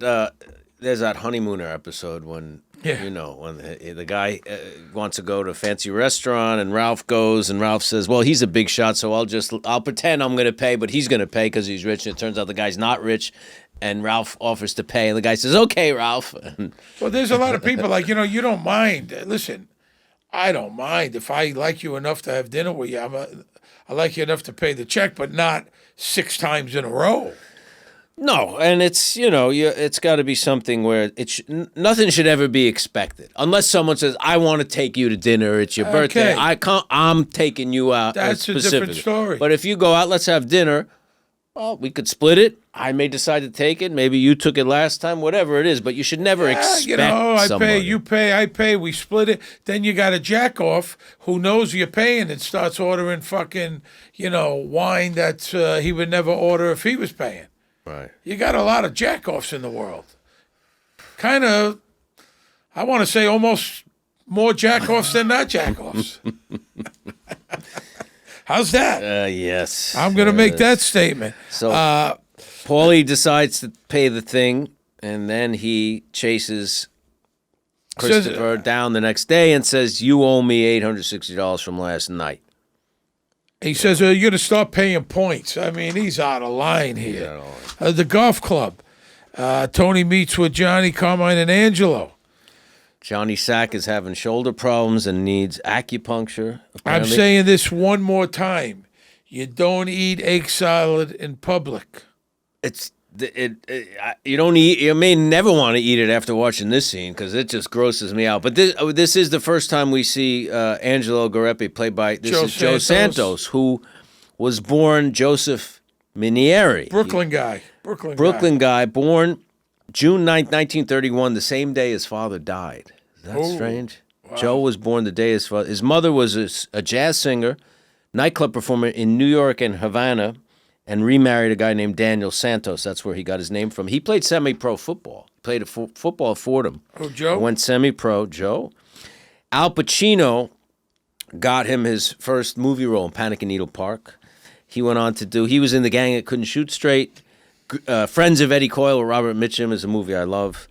He was on Rockford for a while, and David and he were good friends. He also was on Match Game for a while, which I'm a big Match Game fan. You know that, from the 70s and stuff. I watched those reruns. Oh, a lot, yeah. What's it, Gene Rayburn? Gene Rayburn was the host. Yeah. He had those microphones, the long, skinny microphones? The long, skinny, because he had back problems, apparently. So why don't you, there's a Match Game now, why don't you do that? Alec Baldwin hosts it. I'm a fan. I don't know. I mean, I'm a fan of NFL football. Doesn't mean I want to play football. You don't want to play Match Game? No. Why? I like watching. You're anti-game show. I do game shows. I'm not. I like Jeopardy. I've been on Jeopardy. Did you win? I was on Jeopardy. I was winning going into the second round, and I wound up with 0. Jeopardy's hard. I played with Miguel Ferrer. Miguel Ferrer, yeah. Who won. He was great. He passed away. And Harry K. Smith, CBS anchor, at Radio City in front of 6,000 people. This is what people don't realize. You're doing these things. You watch at home and it's hard. Then you do it in front of, there's cameras and audience. It's really friggin' hard. It was 6,000 people there. That's even more. Usually it's probably not that many. That's hard. And I held my own. It was okay. Alex Trebek I like. I held my own. I did Wheel of Fortune at Radio City. I don't like Wheel of Fortune. I'm the worst. I hate Wheel of Fortune. I told the guy that I was working with, he was a fireman, I said, "Pal, I'm of no use to you." I think that's a crap game. I said, "I'll spin the fucking wheel. You're on your own." Yeah. But Jeopardy, I wind up with 0. But I got, it's hard to get in. And I held my own. I didn't make a complete asshole of myself. That's not easy. I know I'm not anti game show. I like Match Game. I like watching the stars from the 70s. I find them. Flag, Richard Dawson, Charles Nelson Riley, and there's some who you don't even know who must have been popular then, or Bert Convey. Yeah, even less famous than he. What was her name? Jack Klugman's ex-wife. Brett Summers. Yeah. She's on a lot of them. Richard Dawson may have been the best player out of all of them. He's really good. But it's kind of interesting seeing there, because sometimes they're smoking between. You could see they come back from a commercial. Sometimes they're either high or drunk. Well, they said Paul Lynde, when he did Hollywood Squares, was fucking bombed all the time. Yeah. And he was, from what I understand, and I don't know, a nasty drunk. A nasty drunk. Nasty drunk. Bombed all the time, Paul Lynde, doing Hollywood Squares. I've done Hollywood Squares a bunch of times. Were you the center square? No, I'm on the bottom. They were afraid to put me up top. They figured I'm Why? too fat to walk up the stairs. But I sat next to Martin Mull, who I like a lot. Really, a bunch of times. I got to know him. And Dom DeLuise. Oh, that was a great Joan comedian. Rivers, Funny guy. MC Hammer. I've done it a bunch of times with all kinds of people. People that I did it with Elmo. You know, there's all kinds of people. I got a real kick out of it just meeting these people, like a little off kilter, some of them, you know. Elmo? What's his name? The dog bounty hunter? Dog the Bounty Hunter? Dog the bounty hunter. I did it with him, and then I'm sleeping, and it's like 11:30 at night, and You were sleeping on the set? No, I was sleeping at night in the hotel, staying in Century City, and the phone rings, and it's Dog the bounty hunter. Me and my wife are down at the bar. Come and join. I said, His wife, I think, passed away. yeah. Did They you go wanted me to- down? No. Oh, I was come on. sleeping. I would have ran downstairs I was to hang out with sleeping. Dog and his wife. Dog You the kidding bounty me? hunter. Yeah, I would have got dressed. It was and a shot missed downstairs. it was a missed Huge opportunity. missed opportunity. When Carmine Lupatazzi no one's going to give him mouth to mouth with the egg salad in his mouth. Nobody. And burning hair. What is that? When you have a I stroke? think they do. People, they say that happens. They say heart attack. You taste copper. You know. Yeah. You ever heard that one? But I got to tell you, the egg salad, I wouldn't give mouth to mouth to him. That makes you never want to eat egg salad. You know, It's you really got kind to of do that in the privacy of your home, folks. A little Carmine, he's in the pool. Johnny calls him. You got bad news. Your dad had a stroke. He Little says, Carmine lives good. You know what I mean? He lives a nice life. He's got a good-looking wife. Yeah. He's in Miami. Not a lot of stress. In Miami, you know, and then Tony, they hang up, and once again, it's not the first time. Tony says to Johnny, "What do you want? A Whitman sampler?" You know, the chocolates. The chocolate. We saw that before when Vito's brother was in the hospital. Remember? That's right. Whitman sampler. I like how Carmine answers the phone and says Lupertazzi. You don't answer the phone and say Schirripa residence. No, do you? no, I don't. I have my butler do that. Benny drives Tony. Tony's questioning him. Who comes to the house? Who's there? She says mostly Rosalie April, Sill's wife. Cool calls on the phone. It's, you know, most of the calls for Anthony. Tony's happy that he hears that there's not, you know, people That calling she's not, that yeah. Benny knows anyway. Bedroom. Tony and Melfi are having sex. Melfi wakes up from the dream. She's not unhappy when she wakes up. No, I think she's Got a little smile on her I face. think she definitely has some attraction to him, without a doubt. There's a little smile on her face. Melfi office. He shows up dressed, He's really sharp. dressed up, He's dressed sharp sharp. and dapper. The real reason I'm here is it's to confront you in a positive way, taking our relationship in that other direction. If you don't like me personally or the cut of my jib. Or my face. What's jib? Your body? Cut of my jib, I think, is like, you know, my ways. The cut of my jib or my face or whatever, then the matter will end here. Never ask you again. I like you, Anthony. No, you have a very nice face. What we really want is to come back to therapy. And then he says, Dr. Phil says you could do it if you wanted to. You can't get sued, like ethically, professionally, it's okay. Which Dr. Phil... Do you like Dr. Phil? I'll be honest, I've never watched Dr. Phil. I think he's kind of a douche. Is he a real doctor? Is that I think true? so. Yeah, I think so. But, you know, he did a thing with Shelley Duvall. You know, remember Shelley Duvall, the actress? From The Shining? Yeah, and he went, she's having mental problems, mental illness, big problems. And I don't know if she's living somewhere in Arizona or somewhere very remote. And She doesn't work anymore. No, she doesn't work. And she was Really good actress. a great actress, produced, very creative. She had that Fairy Time Theater or whatever. Oh, that's right, yeah. All big stars did it. And he kind of exploited her. She didn't want to, I don't think she wanted to be on camera, didn't understand, and he exploited her. He's a doctor of philosophy. A doctor of philosophy. So, in other words, he's a doctor of bullshit. well, that's but what I'm philosophy has not much to do with mental illness. He's a doctor of bullshit. Well, it's Dr. Bullshit artist. Who is he to give, you know, Yeah, and he exploited, psychological advice? He Nobody. exploited Shelley Duvall, and it was really bad.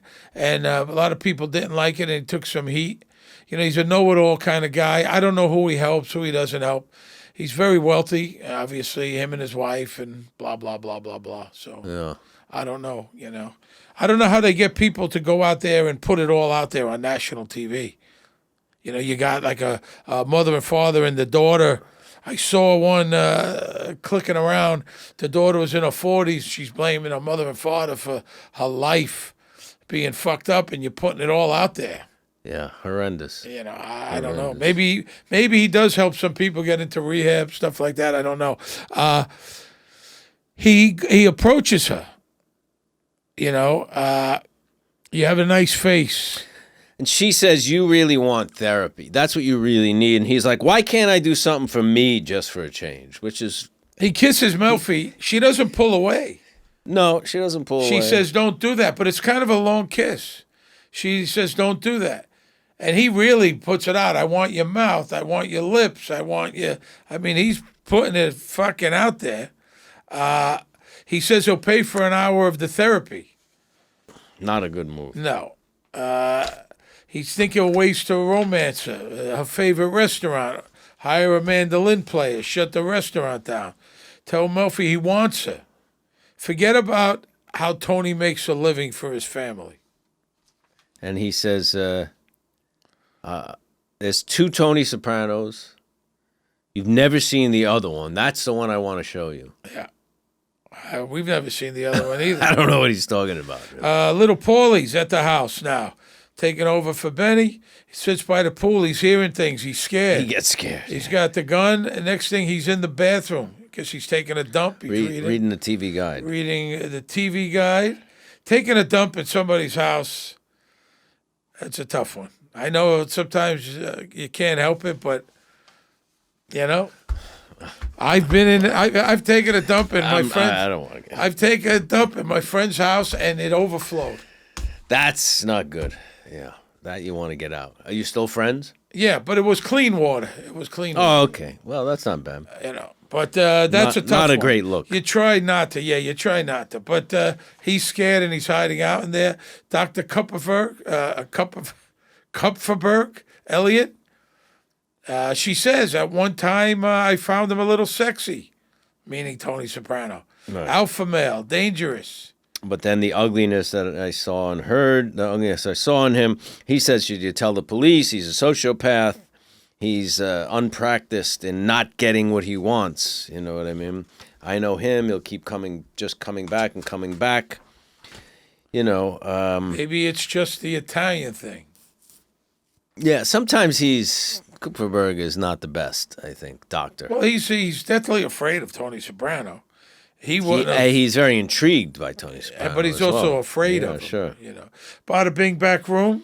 One of my favorite Christopher lines is this about the Easter baskets. Tony says, I don't even want to know what that. I don't know, and I don't want to know what that is. I think that's hilarious. Tony sits at the desk.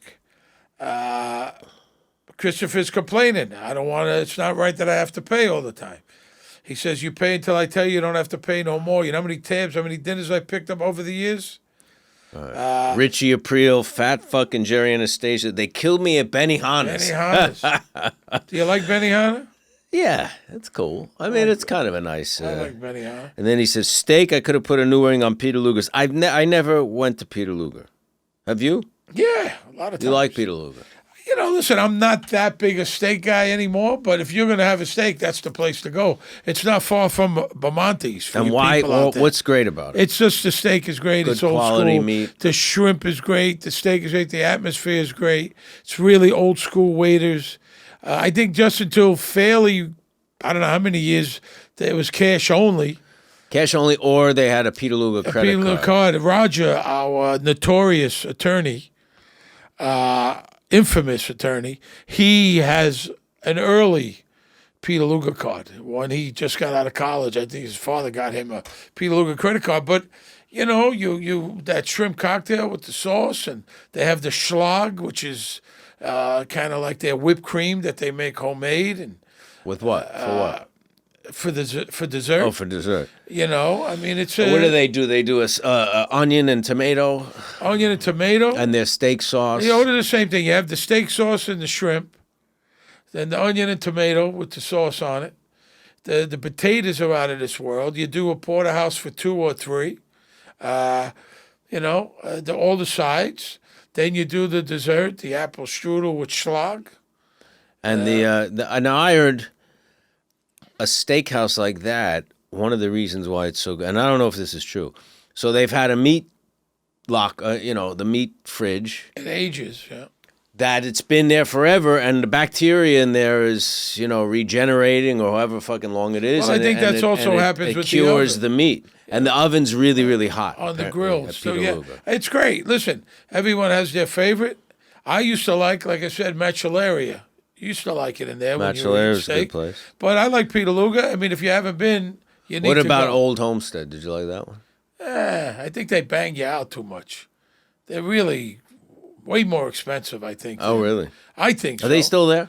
Yeah, they're still there. Then they got one in Atlantic City, which is always packed. If you're going to go out for a steak, legendary place, Peterluga, always on the top 5 in the country, Mastro is also a good steak. About a big back room, he says, I don't want to pay anymore. He mentions the samurai.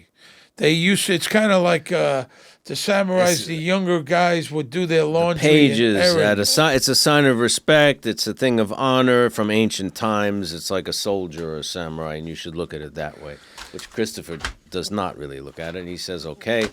Atlantic City restaurant. Now, we were not in Atlantic City, and I don't remember the name of the restaurant. It's King Neptune in the movie. I don't know if that's was it called King Neptune in real life? I don't really remember. Where were you? We were not far. In Jersey? In North Jersey, yeah. I don't remember exactly where. So here's Christopher's got to pick this check up. Paulie knows it. Do you know the joke that he tells? No. The Pope joke? What is it? So Pope comes down with a really bad illness, right? Nobody can figure out what it is. They're really worried. All these doctors examine him. Nobody can figure out what's wrong with him. This wise old doctor they bring in from somewhere in the hills of Italy, and he talks to the Pope. He says, "You have a seriously terminal case of blue balls. You need to have sex." Now the cardinals are all up in arms because the Pope, he can't really have sex, but they say, "Listen, it's either he's going to die or he's going to have sex." So the Pope says, "All right, I'll do it, but under 4 conditions. 1, the girl's got to be blind so she can't see that it's me. 2, the girl's got to be deaf so she can't hear my voice and know it's me. 3, the girl's got to be mute because if she does figure out it's me, she can't tell anybody." And they say, "Well, what's the 4th one?" He says, "She's got to have a big tits." I don't know where that joke came from. Did he tell the whole joke? Yeah, he did. He did tell the whole think so, yeah. I think he told the whole joke, but it's a long joke. Yeah, that's funny. That's very funny. So I don't think it's a true story, but it is funny.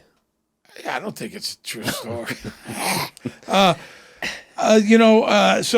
Paulie knows that Christopher's going to pick up this check. All right, he already went to Tony, got shut down. This is him, and now Paulie's just being a pain in the ass. He had everybody order shrimp cocktail. He sent over. I see 2 bottles of empty Cristal, which could on be the table. $2.50 a bottle, maybe. Well, back then, I mean, it's even more. And then on top of that, he sends one over to a table of strangers, of women. He sends maybe back then it was $100. Sends a bottle of Cristal over there. And I got to tell you something. The tab is $1,184. It's not so bad. Not so bad for all that they have. Not so bad. But shrimp cocktail, steaks, 3-pound lobsters, Leonese potatoes, which are delicious. There's got to be about 8 guys there, right? With Tony, we went to a charity thing. We auctioned off at some charity dinner with me and Tony. We went to Butter. Butter, which used to be on Lafayette, yeah. We went to Butter, and I think they were like Wall Street guys and blah, blah, blah. And we had a nice time, and they were very nice. And Tony ordered a bottle of Opus to go, which is, I think at the time, was like $400 in there. And he ordered a bottle of Opus. Not opened with the cork. He had a glass and took the rest? No, he ordered a bottle of wine. Unopened to go. To go. Because those guys were paying for it? Because they were paying for it. And he took when Tony goes out, he was drinking Santa Margarita. it's a $20 bottle of wine, Pinot Grigio Santa Margarita. That was his drink, right? As was mine at one time, and Jim, and we all drank that. But he took a bottle of Opus, and Tony had a few in him. He dropped it outside of butter, dropped it, and it broke. Swear to God. Wow. That's a true story. That's pretty funny. He took the bottle to go. And then we went to dinner with Michael Kay and the head of the Yes Network, my buddy John Filippelli. We went to Il Molino. And Tony, like I said, drinks Pinot Grigio. For some reason that night he's drinking Silver Oak. Suddenly he becomes a connoisseur when he's not did paying a little the of tab. that. It's $1,184. Which is not a bad tab. I've picked up bigger tabs than that. Have you? No, it's not. Yeah, sure. That's not bad. I mean, it's not terrible. Do you like Leonese potatoes? Which one? They're like those thin sliced potatoes with onions with butter and very parsley. Much, Really good. Okay, then out in the parking lot, the waiter follows him out. Paulie says, "What's your problem? Fuck you. I'm telling you, Chrissy, I don't care anymore who you're related to." It's not the first time he has threatened with that. And the waiter comes out, very nice guy. Very nice guy. $16 you left me. Totally right. And it's just... This is a terrible murder. Terrible murder. Senseless, awful. The guy's probably got kids and, It really is a terrible murder. And... Yeah, horrible. The guy says, "Go piss it away." And so $11.84, you got it. You assholes. should be leaving at least $240, probably, right? At least it depends. Some people, take out the liquor 200, if there's so much. You know what I mean. Like if you got $600, well, it got to be at least 200. No, oh, at least, absolutely. Christopher throws a brick at the back of his head. The guy's got convulsions. Then Paulie shoots him. And they take the money, the $11.84. Paulie shoots him because they're afraid they know we were in there and he's going to talk or whatever. And they take the $1,200. Really scummy. It really is bad. Yeah. Really, really, really bad. I don't know how they even get away with this. But then it's like nothing ever happened. No big deal. Beyond that, they kind of use this as a thing to patch up their relationship. It's even more bizarre.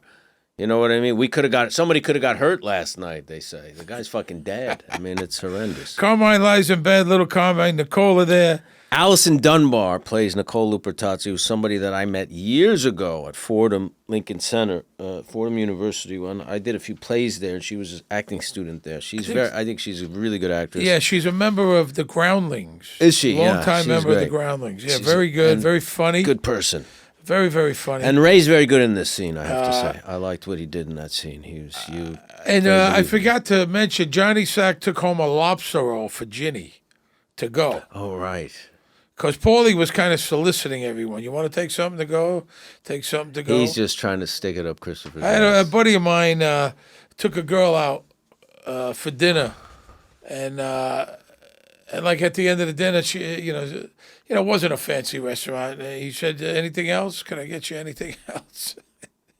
She ordered chicken wings to go for her sister. It was a first date. That's a bad move. That's a bad look. Oh, yeah, can I have some chicken wings for my sister? Jenny Sack doesn't miss a trick. She doesn't miss a meal. Christopher's apartment. Chris is reading recovery literature from AA. It's called My Search for Bill W. by someone named Mel B. Bill W. was Bill Wilson, who was one of the founders, along with Dr. Bob. Bill Wilson was the founder of Alcoholics Anonymous. And that's what Christopher's reading there. Have you read that book? I think I read it when we were doing the scene. I don't know if I read the whole thing, but I've read some of Bill Wilson's stuff. He was pretty smart, too. I mean, Bill Wilson ultimately has helped millions of people get sober. I mean, it's a huge thing what he created. You know whose book I just finished? Moby. Moby, really? Is it good? It's a very good book. It's his second book. It's called... Are you a Moby fan? I am a Moby fan, and I like his music, and I did... Carson Daly show with him years ago. And you liked him. Very nice guy. And it all fell apart, it's called. The second one, God damn, I mean, his career isn't what it once was. I think he's got plenty of money, real estate. Did he have a drug Drug, like you wouldn't believe. What drugs? Crystal meth. Crystal meth. Heroin, I think heroin, crystal meth, coke, ecstasy, maybe not heroin, but ecstasy, you name it, LSD. Out of control, huh? Out of control. He didn't smoke weed, drank 15, 20 drinks a night, like every night. He's a little guy, and he goes into very deep detail about it. I think he got sober. I don't know now. The book is 2019. What's it called? And then it fell apart. Oh. You know, and he goes very deep into the parties, and you know, he was a rock star. He was partying with Lou Reed and David Bowie, and you know, blah blah blah, and all these parties and everywhere, and sleeping with tons of women, tons, and he's very explicit, and it all kind of fell apart. He had an album or two that went bad, and he had that public beef with Eminem, and then he got into the real estate, and he's a vegan, and yeah, things got really ugly.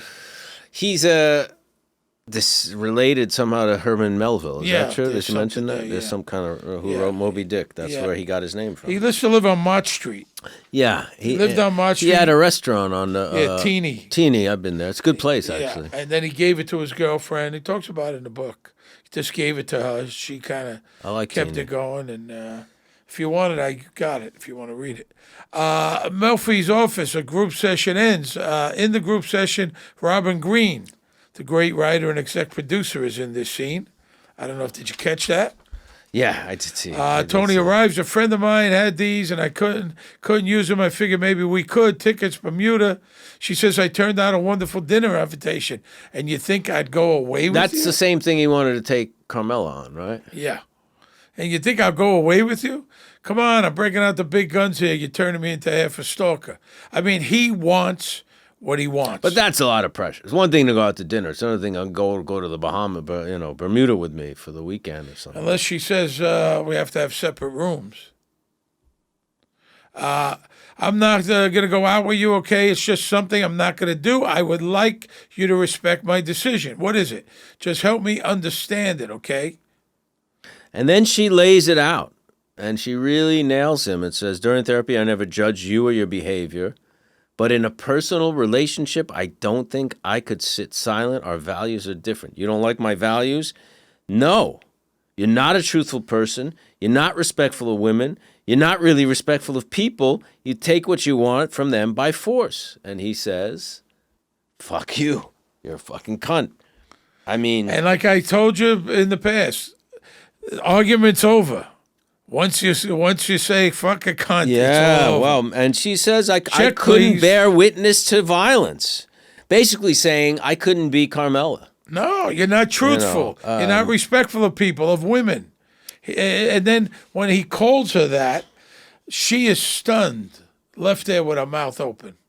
But I think he's stunned because she lays it out, and really, not many people are brave enough to ever say that to him, saying like, I couldn't be, your value. I don't respect your values. You're not a truthful. You're disrespectful of people and women. And I couldn't bear witness to that kind of violence. And just, she's saying, I can't accept who you are as a person. Well, don't you think that part of his attraction is because she's unavailable? Yeah, because she doesn't want him. Right. That's the attraction. So there's a lot of guys that are like that. So they want to conquer that. A lot of guys. I never hit on a girl that didn't hit on me first. You need to have them waving you in from third base. Somebody. I need some sign of some sort. Come on. I need stand up. I need something. You got to give me something. You don't even have to slide. You got to give me a little something somewhere. Is like a half a stalker. Soprano kitchen. Tony arrives. Benny, where's Benny? Why is he not outside? He's on the phone in the office with his girlfriend. Gives Benny the night off. I think it's interesting here and important that he goes home after this, because she's saying, I couldn't be wearing, I'm not respectful of, your lies and how you treat women and everything. Basically saying I couldn't be Carmela, and he goes to Carmela after this scene. It gets absolutely. Cocks the gun. He lights a cigar. He sits outside. Earlier, when he had come home earlier, he takes a drink of orange juice from the refrigerator. Carmela looks at him like, What the fuck are you doing? Yeah, that made me think of like a bear marking territory in a way. Like he's still my house. I could do whatever the fuck I want here. I don't care what. There was that element of it. I thought that too. There was something distinctive about that. I love the episode. And then the song comes back, Emmylou Harris. Emmylou Harris. I like Emmylou Harris. Yeah. You ever see her stuff with Willie Nelson? I'm a big Willie great. Nelson fan. It's a song about heartbreak. I don't know what else to do, how I'll get over you. He's home to protect the family, like we said before. You want coffee? She's there, in a way, kind of accepting him and his help in being the man of the house again. And he leaves, and, he doesn't leave. He stays and sits, lights a cigar, and stands watch over his family. Good episode, yeah. They're all good, but this is a great start to season 5. Certainly is. Great start to season 5. Performances all around are great. Now it is time for the Talking Sopranos Ask Me Anything segment. The winner of our AMA Best Question of the Week is Nick from Henderson, Nevada. You know where that is, right? I used to live in Henderson for a short time. You lived in Henderson? For a short time. It's right next to Las Vegas. When I moved back from Hawaii, I rented, what year? Maybe 1986. I rented a 1-bedroom on the golf course for $350. My balcony was on the golf course. And did you take me to Henderson? Did we go there together? Or was it, Probably. It's right there. It's Green Valley, Henderson. Green Valley. That's where we had the Super Bowl party, right? That's right, the Green Valley Ranch. That was a great day. We went to that strip club out in Henderson on Boulder Highway. On the way to Lake Mead. We went out there. Remember, we took a ride out there. Yeah. Then the girl's mother was the bartender. She was stripping, and the mother was the bartender. That's right. That was a good bar. That was a good bar. Yeah. Cans of beer, slot machines, and a little stage. After the girls were waitresses, and then they would strip. It's not like the Bada Bing. Some of them had teeth. It's not the Bada Bing. It was great. Nick, we're going to send you a pair of Bose headphones. Nick asks, as the popularity of the show grew, how was it monitored that you didn't tell outsiders important future plots of the show? Was anybody ever caught divulging secrets to fans? Well, I don't know if they were caught, but, man, there was problems. There was storylines were getting out to the press. The press really wanted storylines. And we found out, who told us this, that... was it Terry? Somebody on the crew was selling David info to the press and making a lot of money. Whoever it was, I forget what crew person or what department they were in, they were making a lot of money selling info. Maybe giving scripts out. At some point, they, the scripts actually said on their cover, and that's how you know they're original. They have this page that says confidential in big letters. This is the property of Soprano Productions. You're not allowed to talk to anybody. Well, you had your name across, right? Your name, all the pages were coded, watermarked with your name and your number. You had a code number for that, so they knew it was your script. So if it ended up in someone else's hands, they'd know. Every time we did a read-through, sometimes you'd have people who were only on for that episode, and very often they didn't get the whole script, but they did hear it, right? Read. Yeah, and then they had to give it back. But, that was something how, to be honest, somebody comes in, they got one line, how they didn't, and they knew, they were privy to everything. They were at the read-through, though. That was pretty amazing that didn't get out. That those people were respectful, and that didn't get out, And David would make before we started the read-through every time, the whole cast would be around, all the regulars and the guests, around a table. And David would say, please, we welcome you here, I'm happy to have you, but please do not tell, not even your family or your friends, any of the storylines that are going on this show, because it'll spoil it for everybody. No, absolutely. But, the thing was, every interview you did, every radio show, they kept badgering us, right? I mean, I can't tell you anything, but they would, every radio show, every TV show, could you tell us what's going to happen? Could you give us a little something, right? Didn't you get a lot of that? All the time, yeah. They always wanted it. What can you get? What could you give us? I mean, can't give you anything. You would spoil it, and you would probably be fired. Absolutely nothing. No, you never gave any information out. It was very important to David Chase and to the writers and producers that no information gets out. Well, it had to be. Yeah, it had to be. So, and then at the end, you were just getting your stuff, like a Woody Allen script. Woody Allen, you just get your pages. I don't even know what's going on. I would have to ask the people in the makeup trailer. Yeah, a lot like, of what's movies. Happening if you're not one of the main characters, very often, especially if it's a big director or something like that, you'll only get your scenes. I think towards the last few seasons, they stopped giving full scripts to a lot of the people. Yeah. And it is important because you don't want that stuff getting out there. You don't want, and a lot of fans, spoiler alert, a lot of fans don't want to know. And it's also quite amazing that more didn't get out. I mean, David would say, don't tell your agent, don't tell your manager. What did happen when someone was getting killed off, they were expected to keep it quiet. And I understand one of the actors were paid because he or she wanted to go out there, start auditioning again. And the minute that happened, that people would have known that they were getting killed off. So they were paid. Paid not to audition. Yeah. So no one would know they were available. Correct. Oh, that's interesting. Correct. That's a good deal. Yeah. Well, listen, there's actors that get paid not to work. I think Jim did. Jim was offered The Office. After Steve Carell left, he was offered James Spader, I think, took it. He was offered the lead role in The Office. Lead role for one season, and he was paid by HBO not to do it. A lot of money. Wow. Yeah, a lot of money because he had a development deal, and I guess they had stuff invested, and that's a pretty good deal. Get paid not to work.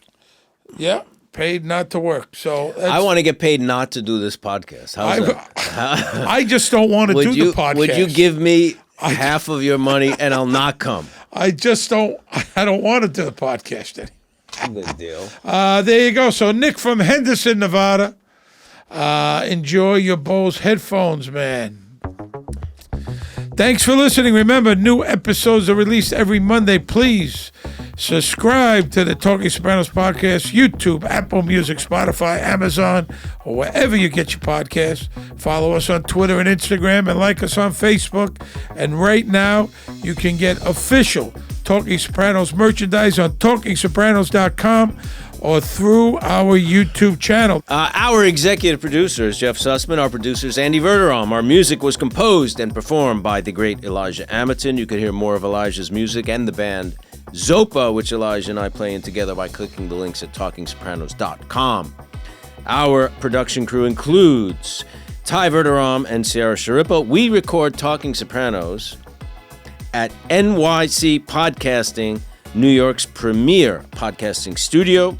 Talking Sopranos is a Pod Jams production. NYC Podcasting. If you're not podcasting here, you're not podcasting, folks. Great being in the studio with you. Yeah, first episode in the studio together. And we made it. The walls didn't come down, neither did the ceiling. We're still alive. And I like it. And I will see you next week. See you next week. Very good.